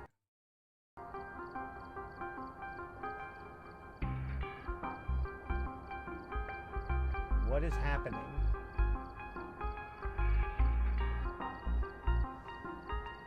Oh boy, hold on.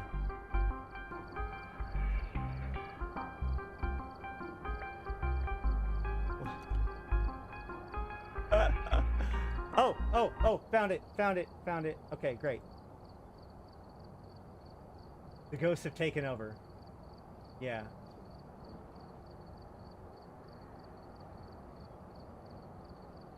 I'm gonna post the number in voice chat. Come on in, guys. I think this will work. So these are the different locations.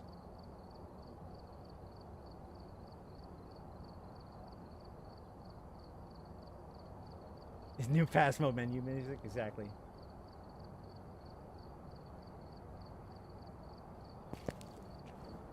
All right. Can you guys hear me?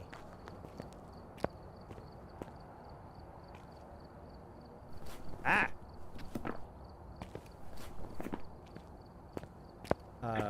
I can hear you on your stream, but I can't hear you. Okay. Okay.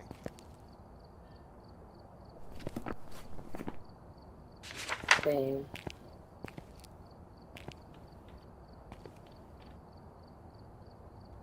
Can you hear me now? Yes. Okay. We're gonna work with this. Because this is It works. my main mic. My streaming mic. Okay, cool. We're gonna do it on professional, or do we still need to do intermediate? No, we can do professional. So there's different difficulties. Basically, professional's the main, like the standard one. So ghosts have different traits. So they have what's called evidences. So they can either do EMF or ultraviolet or write in the book or do it makes the temperatures go sub-zero, etc., etc. And each spirit has 3 different things, but there's also a lot of little details about the ghosts that are extra on top of this. Computer stop. Oh. So let's go ahead and jump into it. We're going to go with either Willow Street or Tanglewood Drive. Tgen. There we go. Is Cribbo still around in Mark? I mean, he pops in every once in a while. Yeah, everybody's...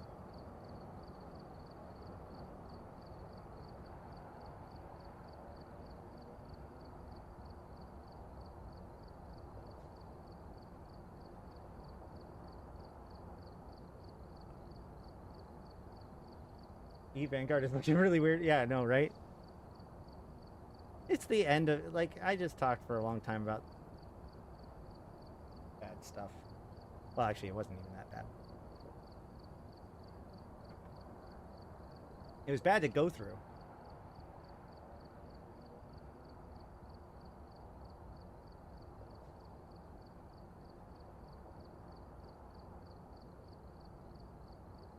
The load screen is kind of oppressive.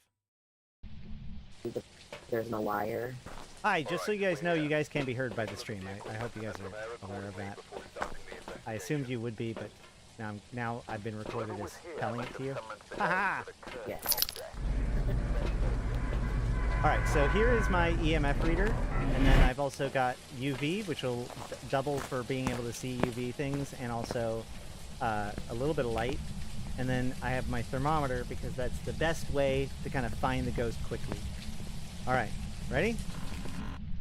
The ghost will make, no matter what kind of ghost... Hello? No matter what kind of ghost, it will lower the temperature of its main room. Oh, but the Sub-Zero ghost, or yeah, the freezing temperature ghost will make the temperature go all the way down to Sub-Zero. But all ghosts will lower the temperature of the room that they're in, so you can use that to kind of figure out where the ghost is. Power on. So first thing we want to do once power is on is establish, and you're going to see these snowmen. There's an event going on to find all of the snowmen. But yeah, so we're going to go around and start looking at where the temperature goes up, or down rather. Now the other thing about this is that if too many lights get turned on, the breaker turns off. So we don't want to turn on everything, because otherwise the breaker blows and we have to go back down there to turn it on. Found the boat.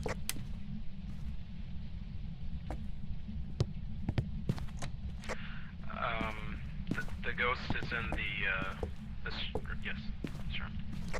All right, so It's in in this where? room, back right. Yeah. Back right bedroom, where the monkey paw usually is. He kept touching the store. I did not see prints yet. All right. So now we know that it's here because it's lowering the temperature. We don't know if it's going to go Sub-Zero or not, but can you show me a sign? Show us a sign. Nothing yet.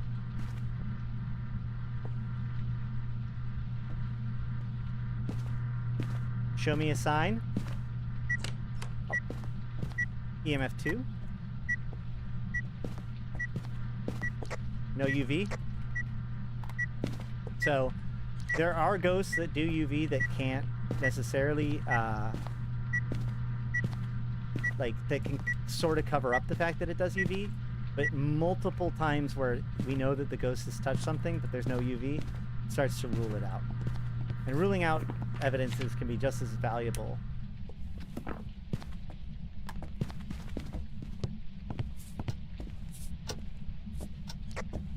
Ghost orb. Ghost orbs mean when looking through it with a camera you can see little floaty dots.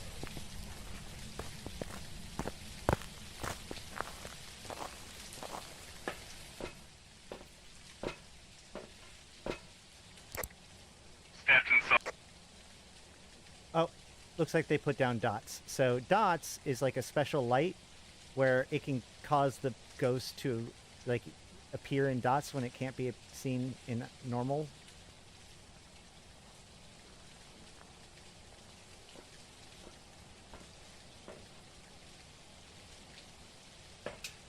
I'm not seeing the ghost orbs that he's talking about, though.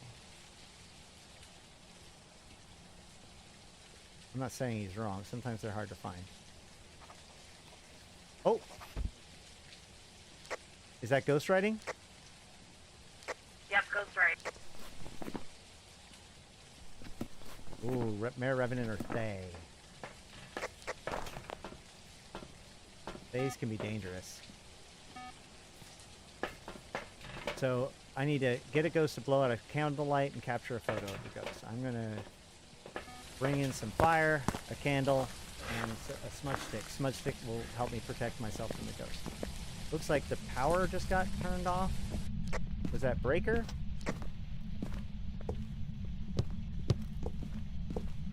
I got a +5 on the response. On the spirit box. Wait. So no You got a sound. response? It says response +5 on the lights. But no actual, yep. So it's hearing me, but it's not responding. Got it.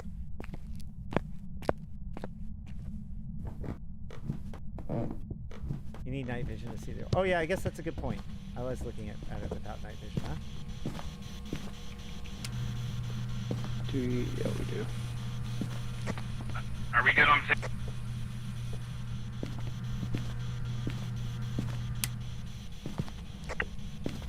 we don't need any more pictures. Yeah. We got See? perfect pictures. Ghost orbs. Oh, well, we still need to get one of the ghosts. That one counts even if you're full. Are you there? Where are you? Where are you? Where are you? The young individual. That was Spirit Box. Spirit Box.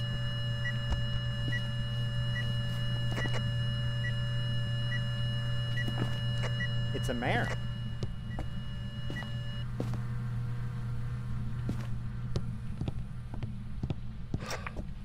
Has it blown out a candle yet? Yep. Should have. So the fact that it's a mare, let's look at the mare. So we can capture a photo of the ghost. A mare is the source of all nightmares, making it more powerful in the dark. A mare will have increased chance to attack in the dark. Turning on the lights around the mare will lower its chance to attack. So there's a really high threshold where it can attack you if it's in the dark, and lower than normal threshold. That count as a photo of the ghost. As you see things, No, it does did not look like it. As you encounter things or stay in dark rooms, your sanity goes down. If your sanity goes below 50%, then most of the ghosts can hunt you. I think that the mare in dark can hunt at 75%. So if they were to turn off the light and leave it off, the ghost could hunt right now. If I flick the light, it gets annoyed, right? No, it has the capability of turning off the light as soon as you turn it on. Like, that's a behavior that only the mare does. And the dark does make it more powerful. So Yeah, if you want it to hunt, go ahead and turn off the light in there. No. We don't want it to hunt, we just need a photo. It walked up to him, but I think it blinked before it counted.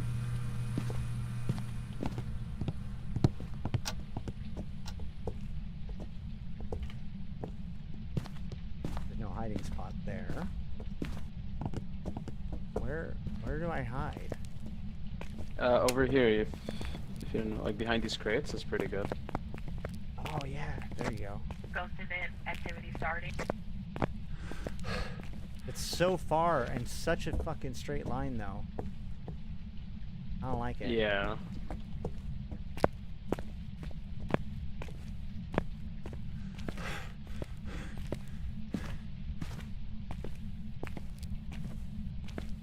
Maybe that'll work. The average is still at 65%.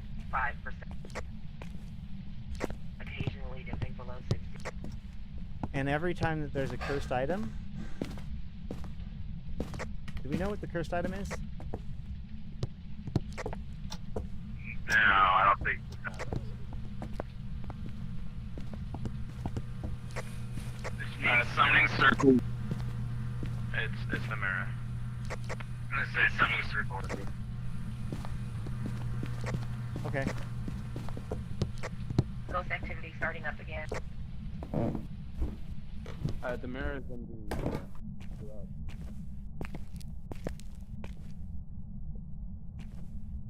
Oh, is it the mirror? Yeah. Oh, sorry. I thought you were saying mare. I was like, yes, I know it's the mare. Alright.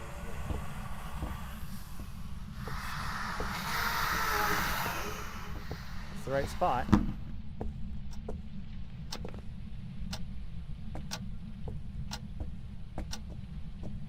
Let's see. Man, where do I go? Do I go down here? Do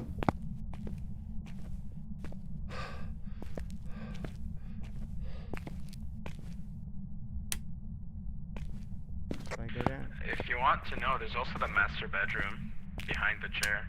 Oh yeah, that's where I like to go. That's where I like to go.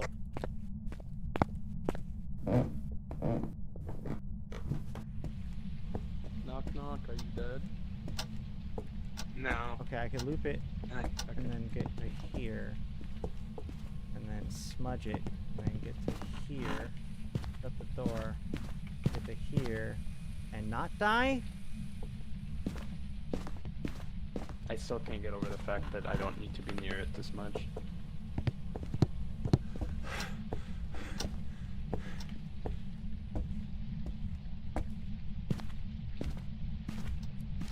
Is anybody in the van?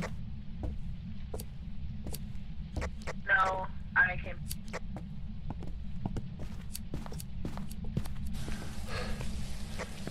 He's moving doors.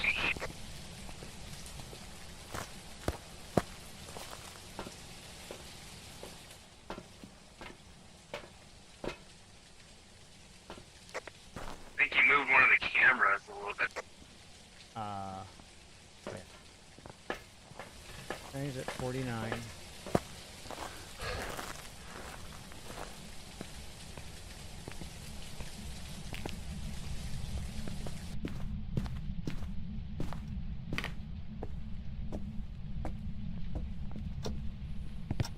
I've heard mares are worse than spirits. You know, let them show you up like that. I heard of banshees that are at step and insulting you. Is there an extra camera or no? Here, I One have of the one. ways to know You if can a have my banshee friend. target is you is it calls you insult. I dropped it. It's behind you. Oh, there's another one on the floor. Okay, got it. It didn't move, right? I can check, but that might break the mirror. Who knows?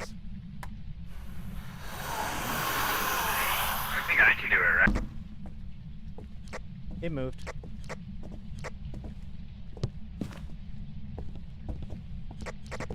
Is it at? I think it's in the front room. You can double check if you want. Might be the hallway.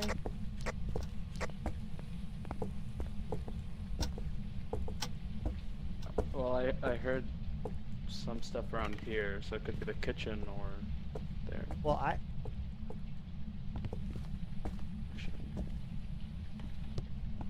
those are that's snow.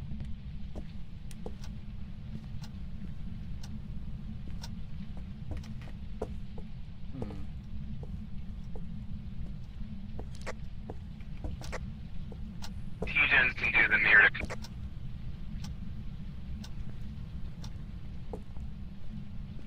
Just check sanity.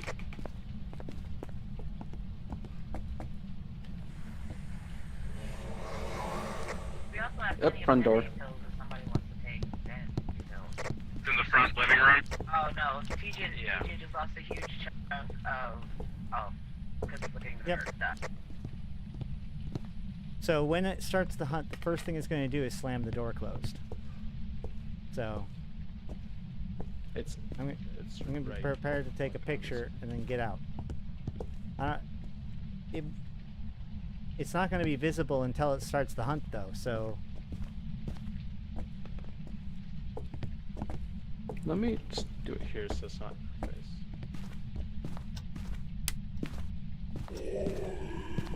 there it goes.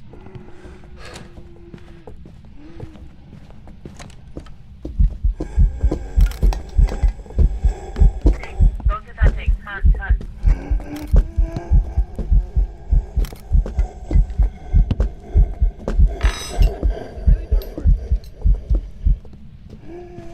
I'm crouching.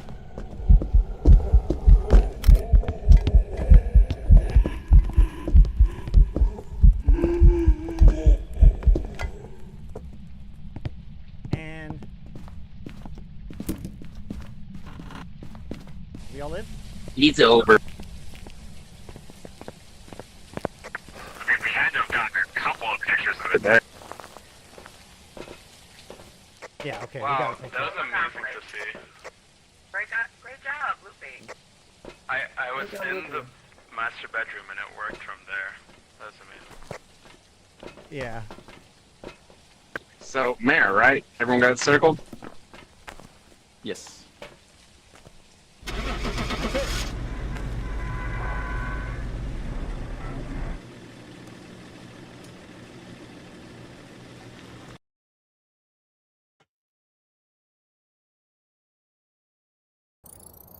Welcome back. I've prepared some jobs for you.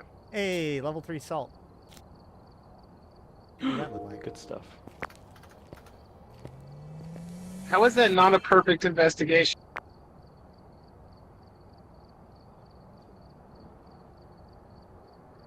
I don't know.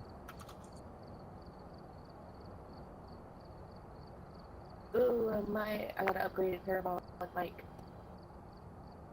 Nice. Alright. We'll just do Tanglewood. Tanglewood. You need a 3-star photo of the ghost as one of your 3-star photos to get a perfect. Oh. Lame.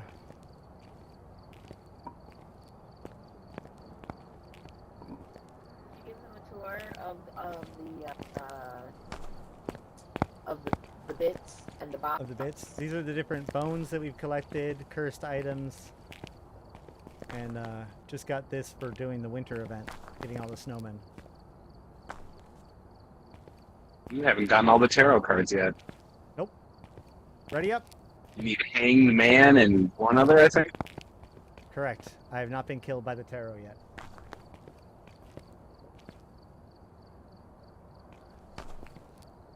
Die.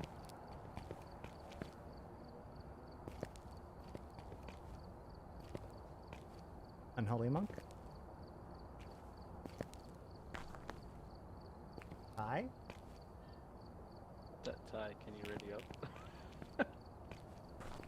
I'm sorry, I'm busy throwing snowballs at people. Oh. Okay. There's...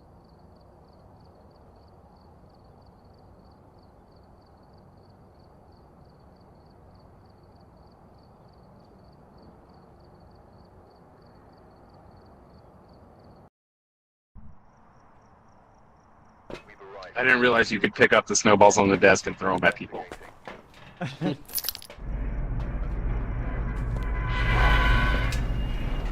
So this is the very first house.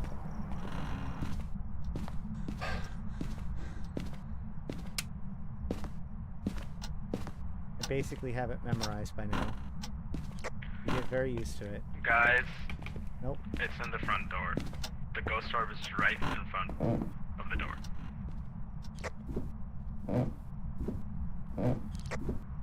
He's not.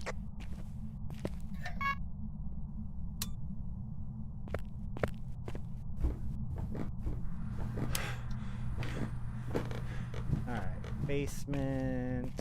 No Ouija board, no summoning circle. Don't need this then. No monkey's paw. Tarot cards. Speaking of tarot cards.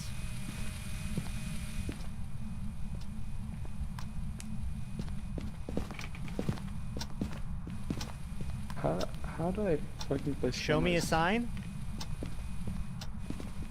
Show me a sign. Can you do something? Hello, ghost? Can you show me a sign, ghost?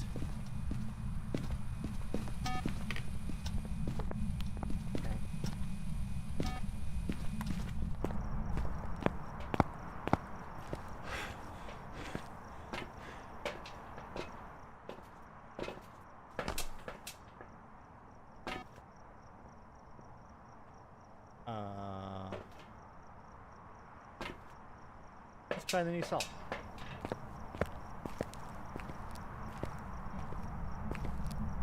Oh, ducks. Ducks.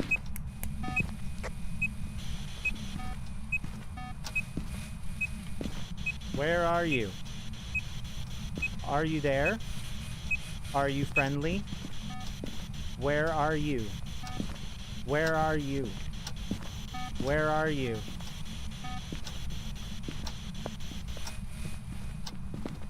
Can I get people out of the immediate area.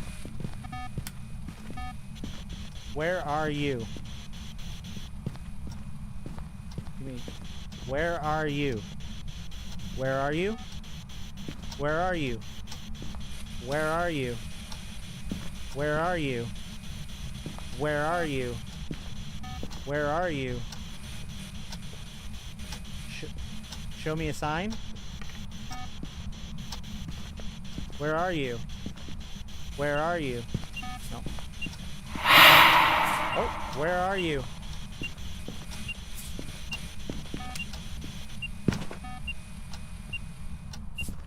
So it's not a wraith, because the salt. Steps on the salt. Not in Sub-Zero yet. Let's see. Did it touch anything?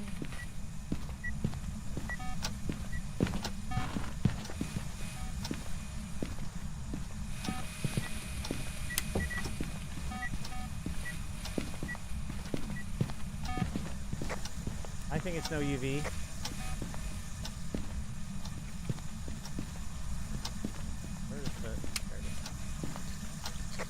Dirty water picture. Oh, and bone. I wonder where the bone is.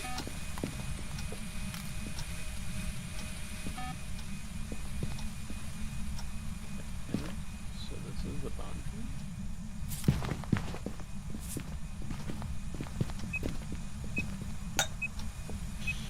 Where are you? Where are you?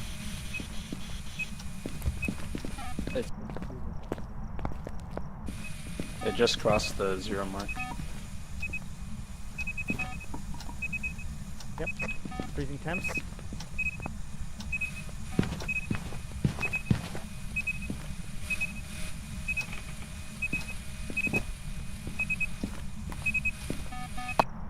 Through the ghost, So, right? we have Spirit Box. No, we don't. We have Ghost Orb. Prevent ghosts from hunting with a crucifix is the last objective. Freezing temperatures. The Revenant Yuri Hantu on Rio. On Rio.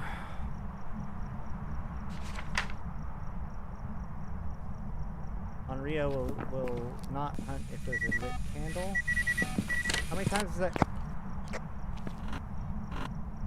Wait, what just happened? Was that a ghost event? Was there a ghost event?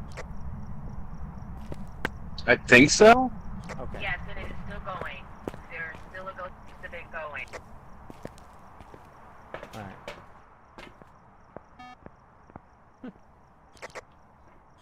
Now, how many times has it blown out the candle?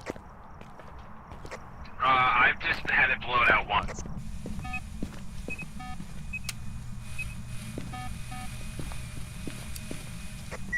Ghost event is over. There's 2.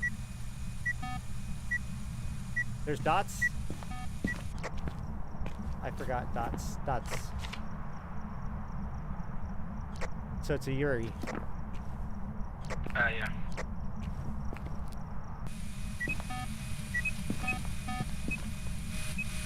Alright. This ghost actually uses the dots so much. Holy crap.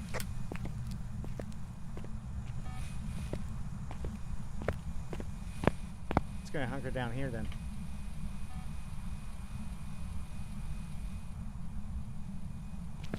It'd probably be best for me to have a crucifix, but actually while I'm waiting here, I'm gonna go to the bathroom real quick. Oh. Oh, never mind. It just spirit orbed me. What's our sanity at? Under 45. 40. Yeah, less than 50. Ghost event starting. Ash being the lowest at 14.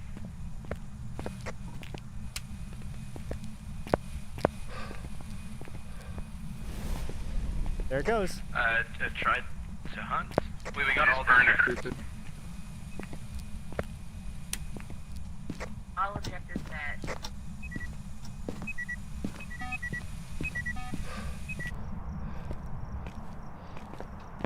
Booyah.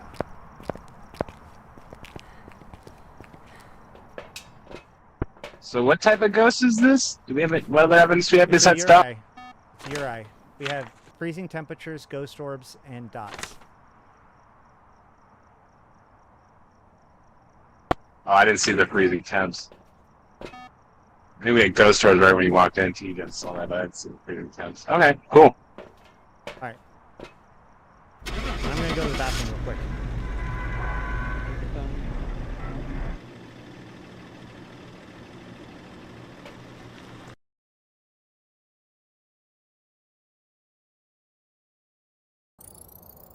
Welcome back. There's some jobs ready for you. Execution.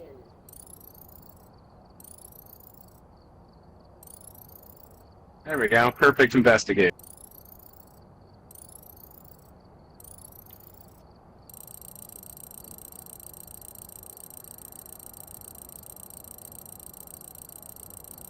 Yeah, the Steam achievement is called Flawless Execution.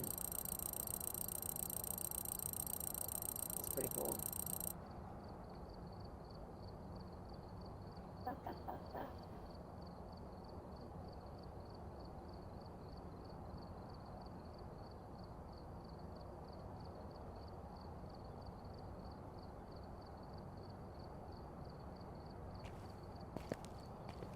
All right, I've got a couple more rounds probably before I have to go and do my my son's parent-teacher conference. So let's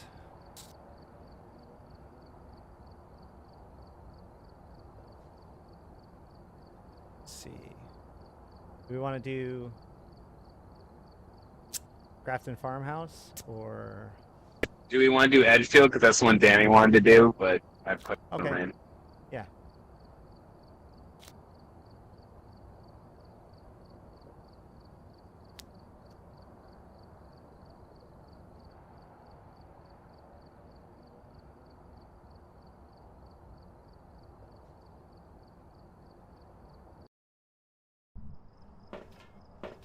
All right. We're here. Take a look at the equipment and prepare accordingly before starting the investigation. God damn it, It it's is the camera in the one. basement.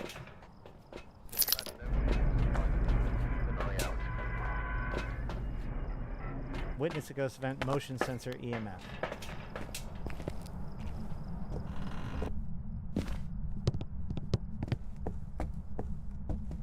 Are you going to go get the breaker? I'm getting breaker. Okay. Summoning circle down here too.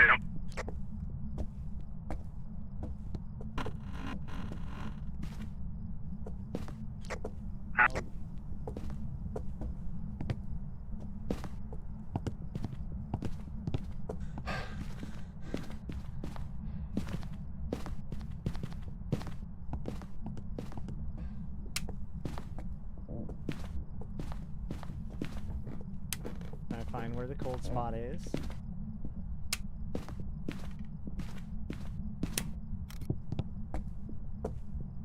Oh.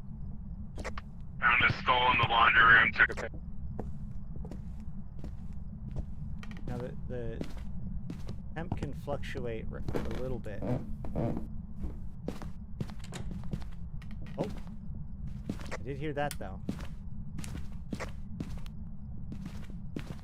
What was that?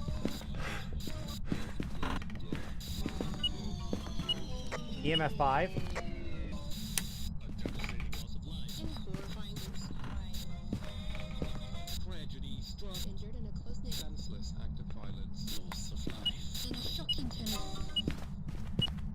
Trying to spook us. Show me a sign. Oh. Touch the door. Touch the door, no fingies.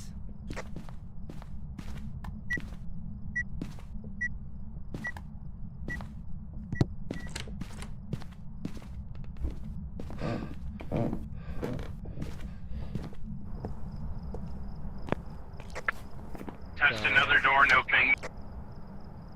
We've got no ultraviolet, but we do have EMF 5.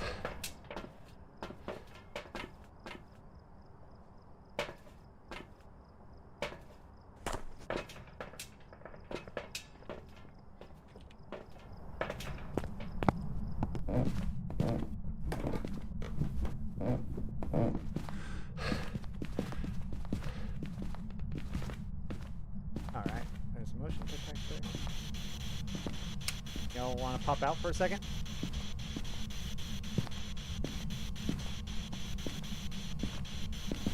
Are you there? Where are you? Where are you? Active killing. Okay. That's a positive on Spirit Well, Box? that was pretty clear.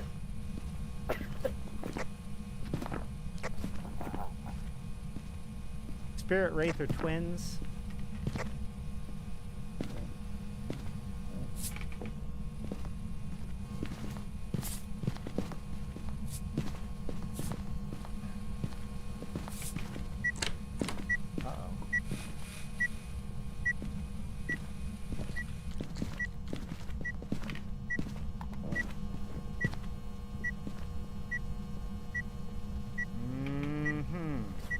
So if it's a Wraith, Wraiths can't touch salt. Can't step in salt. So it'd be dots.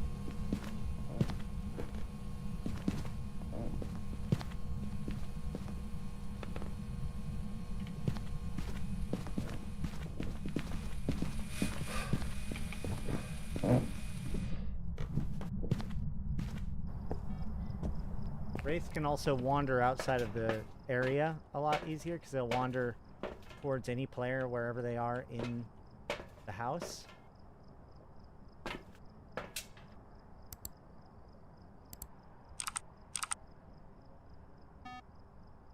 It might be a Wraith. We have no footsteps in the salt. Yeah, I think it's a Wraith.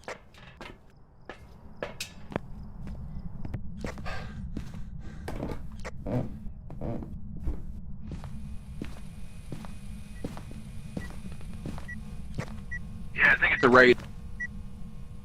Yep. We need dots. What is the overview? Witness a ghost event. Okay, well, do something. Hey, dots. Dots. It's a Wraith.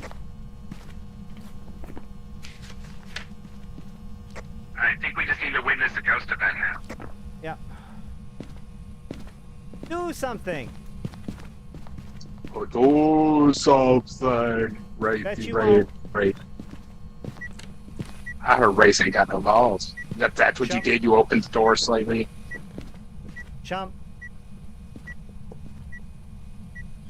So given the fact that it's a Wraith, if you're anywhere else in the house, the Wraith can wander over to you. So be careful of it hunting somewhere besides the main room. Low level ghost event occurred. What's our sanity?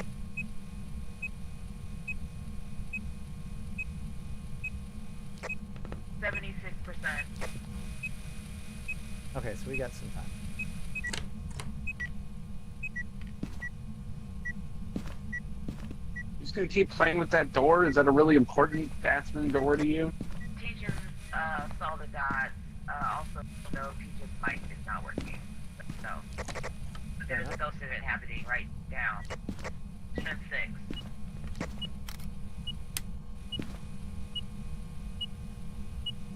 I don't think that was a good photo. I think it was. That's weird. Did we get the witness of a ghost event thing? Wait, I can check.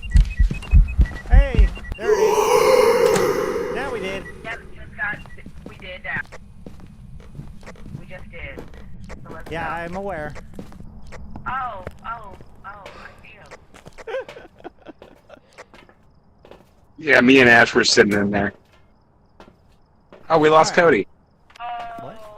So, Tgen's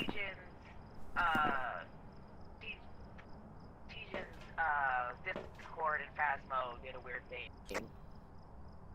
Oh. Okay. Well, is it circle? Yep, it's a Wraith. We want to call it on that one? You gotta get ready for this.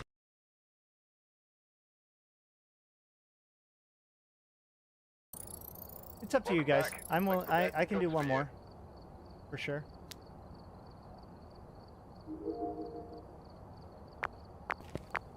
I can do one more. It was I'm good. Oh.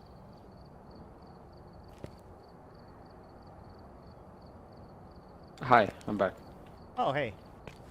Yeah, sorry. I didn't realize my microphone just disabled itself. We could do the lodge.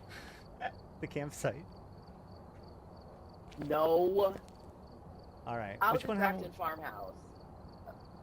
Over the lodge. Which one haven't we done yet? Oh, you know what? We should do one where we get all the snowmen so that Okay. so they could see the crazed. Let's do Tanglewood again and do the snowman. Yeah. Okay, we'll do snowman. This time on professional, so good luck, guys. Oh no. So now we have to do all of the normal stuff, plus find all of the hidden snowmen. And when we find them all, which there's a lot of them, they will hunt us with a special hunt. We've arrived. Check the equipment. Get set up before investigating. There have been new reports of a cursed object nearby. No keeping a snowman outside either. That's cheesy. What? What? That's strategy. That's strategy. It's not good content.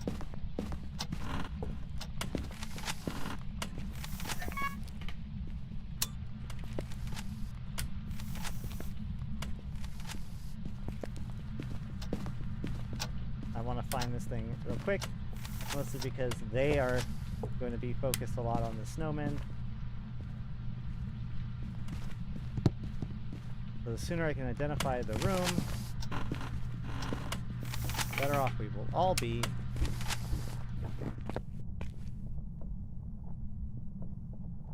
Not down here.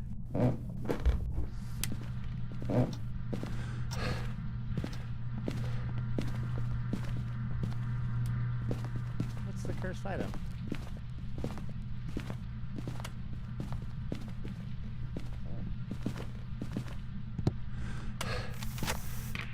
The ghost is probably in the bathroom near the front door.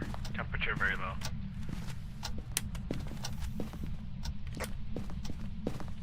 Yep.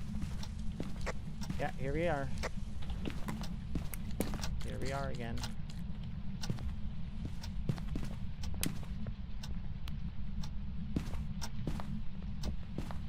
Do we see Orbeez? Orbeez? I don't see any ghost orbs.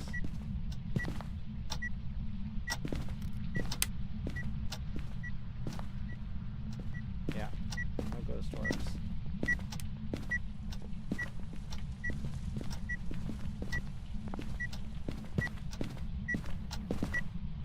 Oh, UV, UV.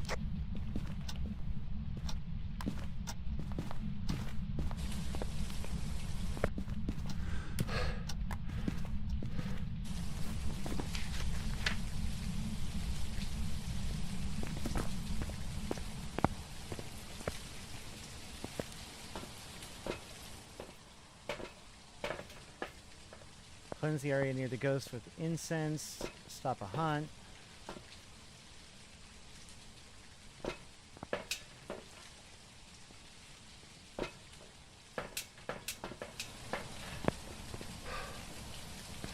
Ghost riding.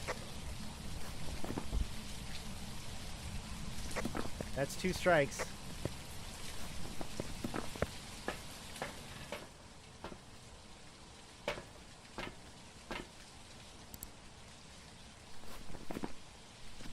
What's the temperature?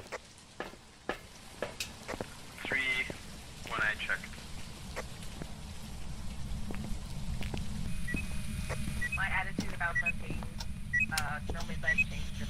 Are you here? Are you a ghost? Are you friendly? Are you? EMF 5.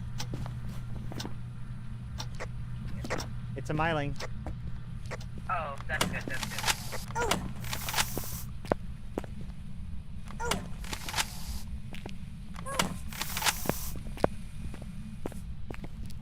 Myling's a pretty good thing for us to get. Nothing's How many more do we need? We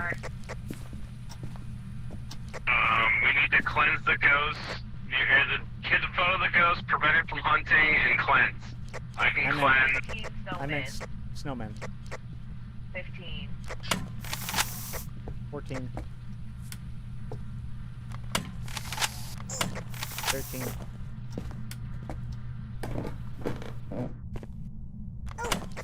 12. There's so many in those bedrooms, you guys. 11.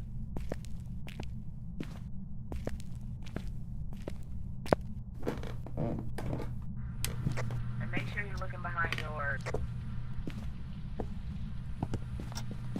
Alright, well I climb.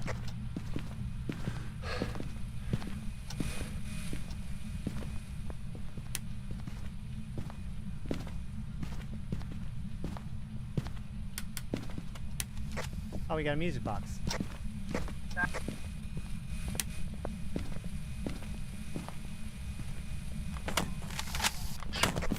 Ten.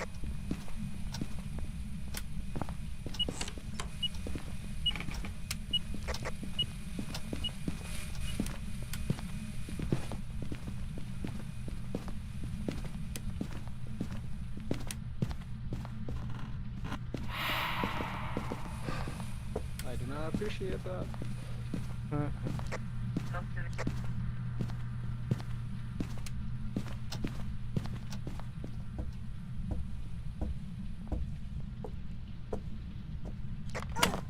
Nine. 8. 8.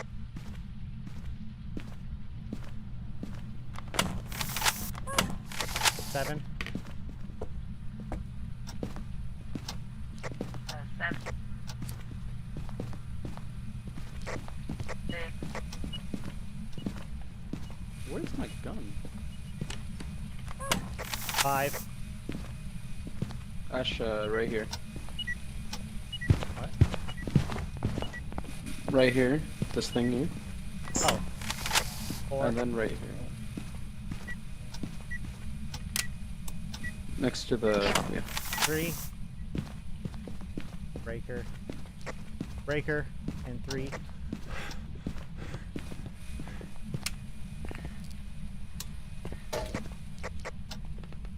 Four more. Really? Still?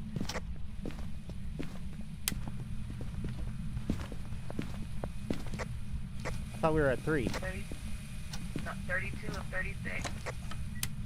I thought we were at 32. Okay.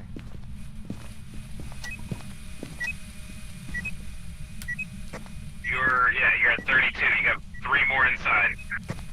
Or where's the one outside? Did you guys not save one? No. No, he said that at the beginning. Gosh. There's one next to the blue chair in the kitchen dining area.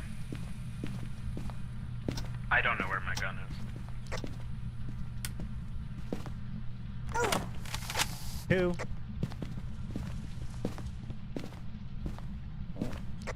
Three more to go total. There's one in the No, basement on there's the 2 tire. You're at 33 of 36. Yeah, okay. On the tire here. Oh. And the other one's right here. I'm out of here. What? What? Right here? Alright, how many are there left? 2. 1. 1. Probably should have kept that one, now that I think about it.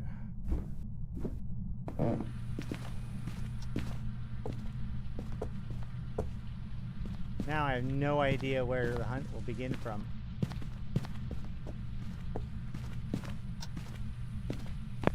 I mean, I'll no idea where I will have to be during the hunt, I should say.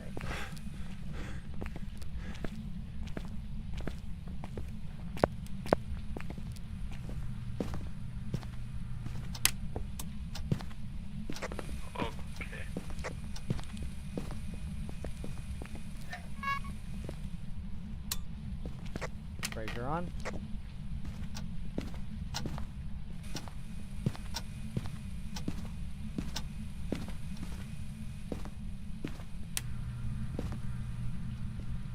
All right.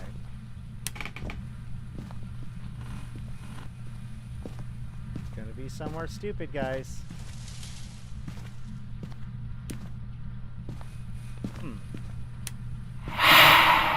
There it is. Just remember, guys, it's gonna be in the last place. All right.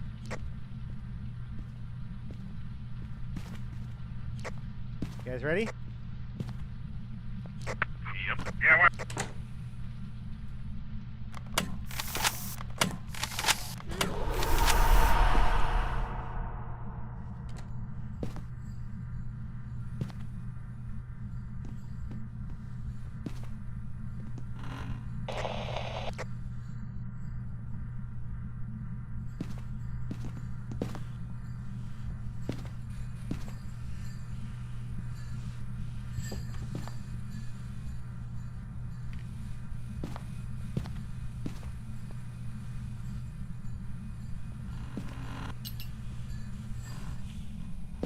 That's it.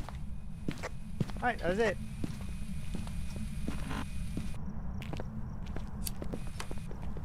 But now...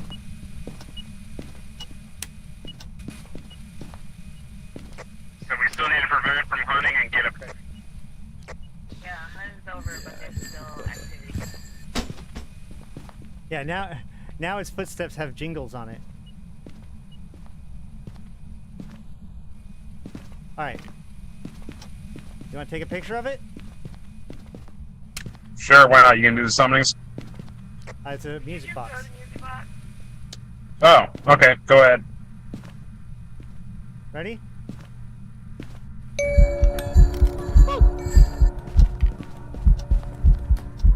Look at how big. Oh.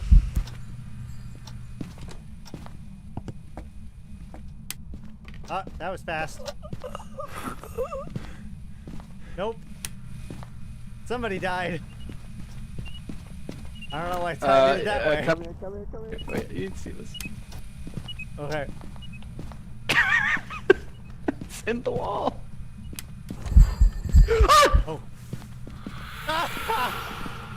That was unfair. That was fucking unfair. It was in me. How about here?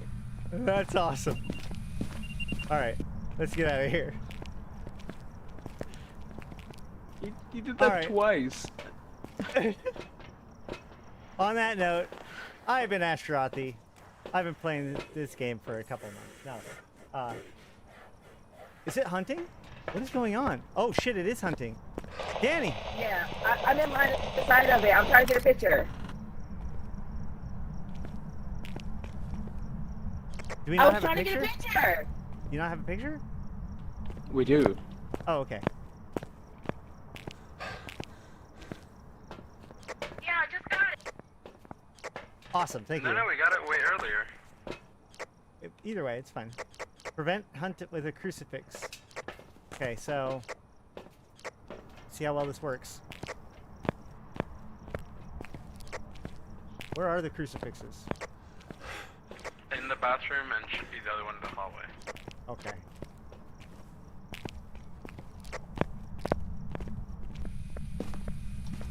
You can hunt at any time now. Why are you here? I'm checking if they really actually got. Hello? Okay. Alright. Bye.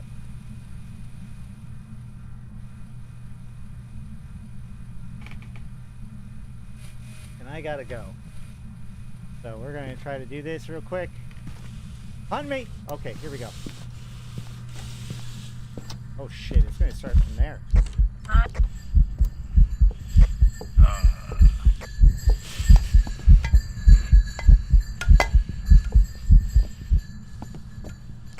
No, it's Hey! happening right now. It's in the kitchen. Hey!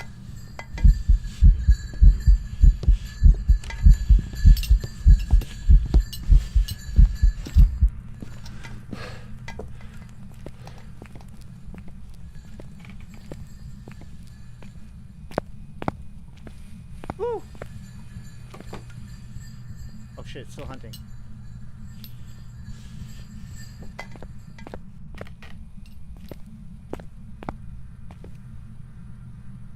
shit, it's still hunting. Okay, it's over. It's over. It's over. It's over. Woo! Alright, all that said, I am going to be taking off. This is it for me for now. I will let you guys know when I've got next thing coming up. Until then, I will see you guys around. I will be streaming. We'll be doing more Phasmo in, actually just come on to the Discord. Come hang out. Check out the stuff. We stream different stuff onto the Discord as well and just hang out and play different games, including this weird game called EVE Online that some of you may enjoy. But all that said, I've been Ashtarothi, the voice of New Eden. And until next time, I'll see you in space.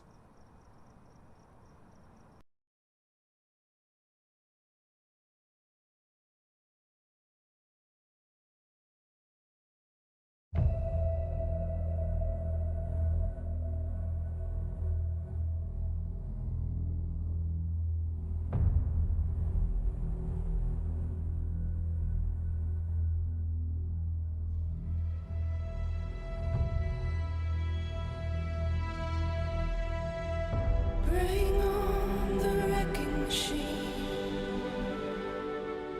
Thank you for everything, V-Rod and Sheesh. You guys are awesome.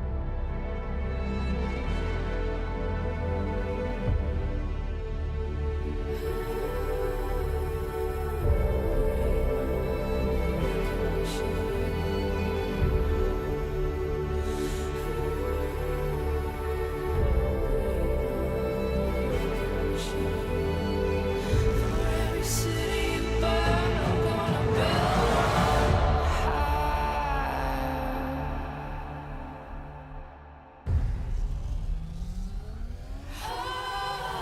Bring on the wrecking machine, setting your dreams of heaven on fire. Bring on the wrecking machine.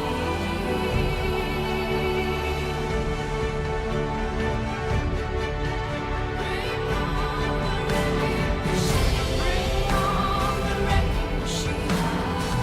Gonna ignite your every desire. Bring on the wrecking machine. For every city you burn, let it burn, let it burn, let it burn.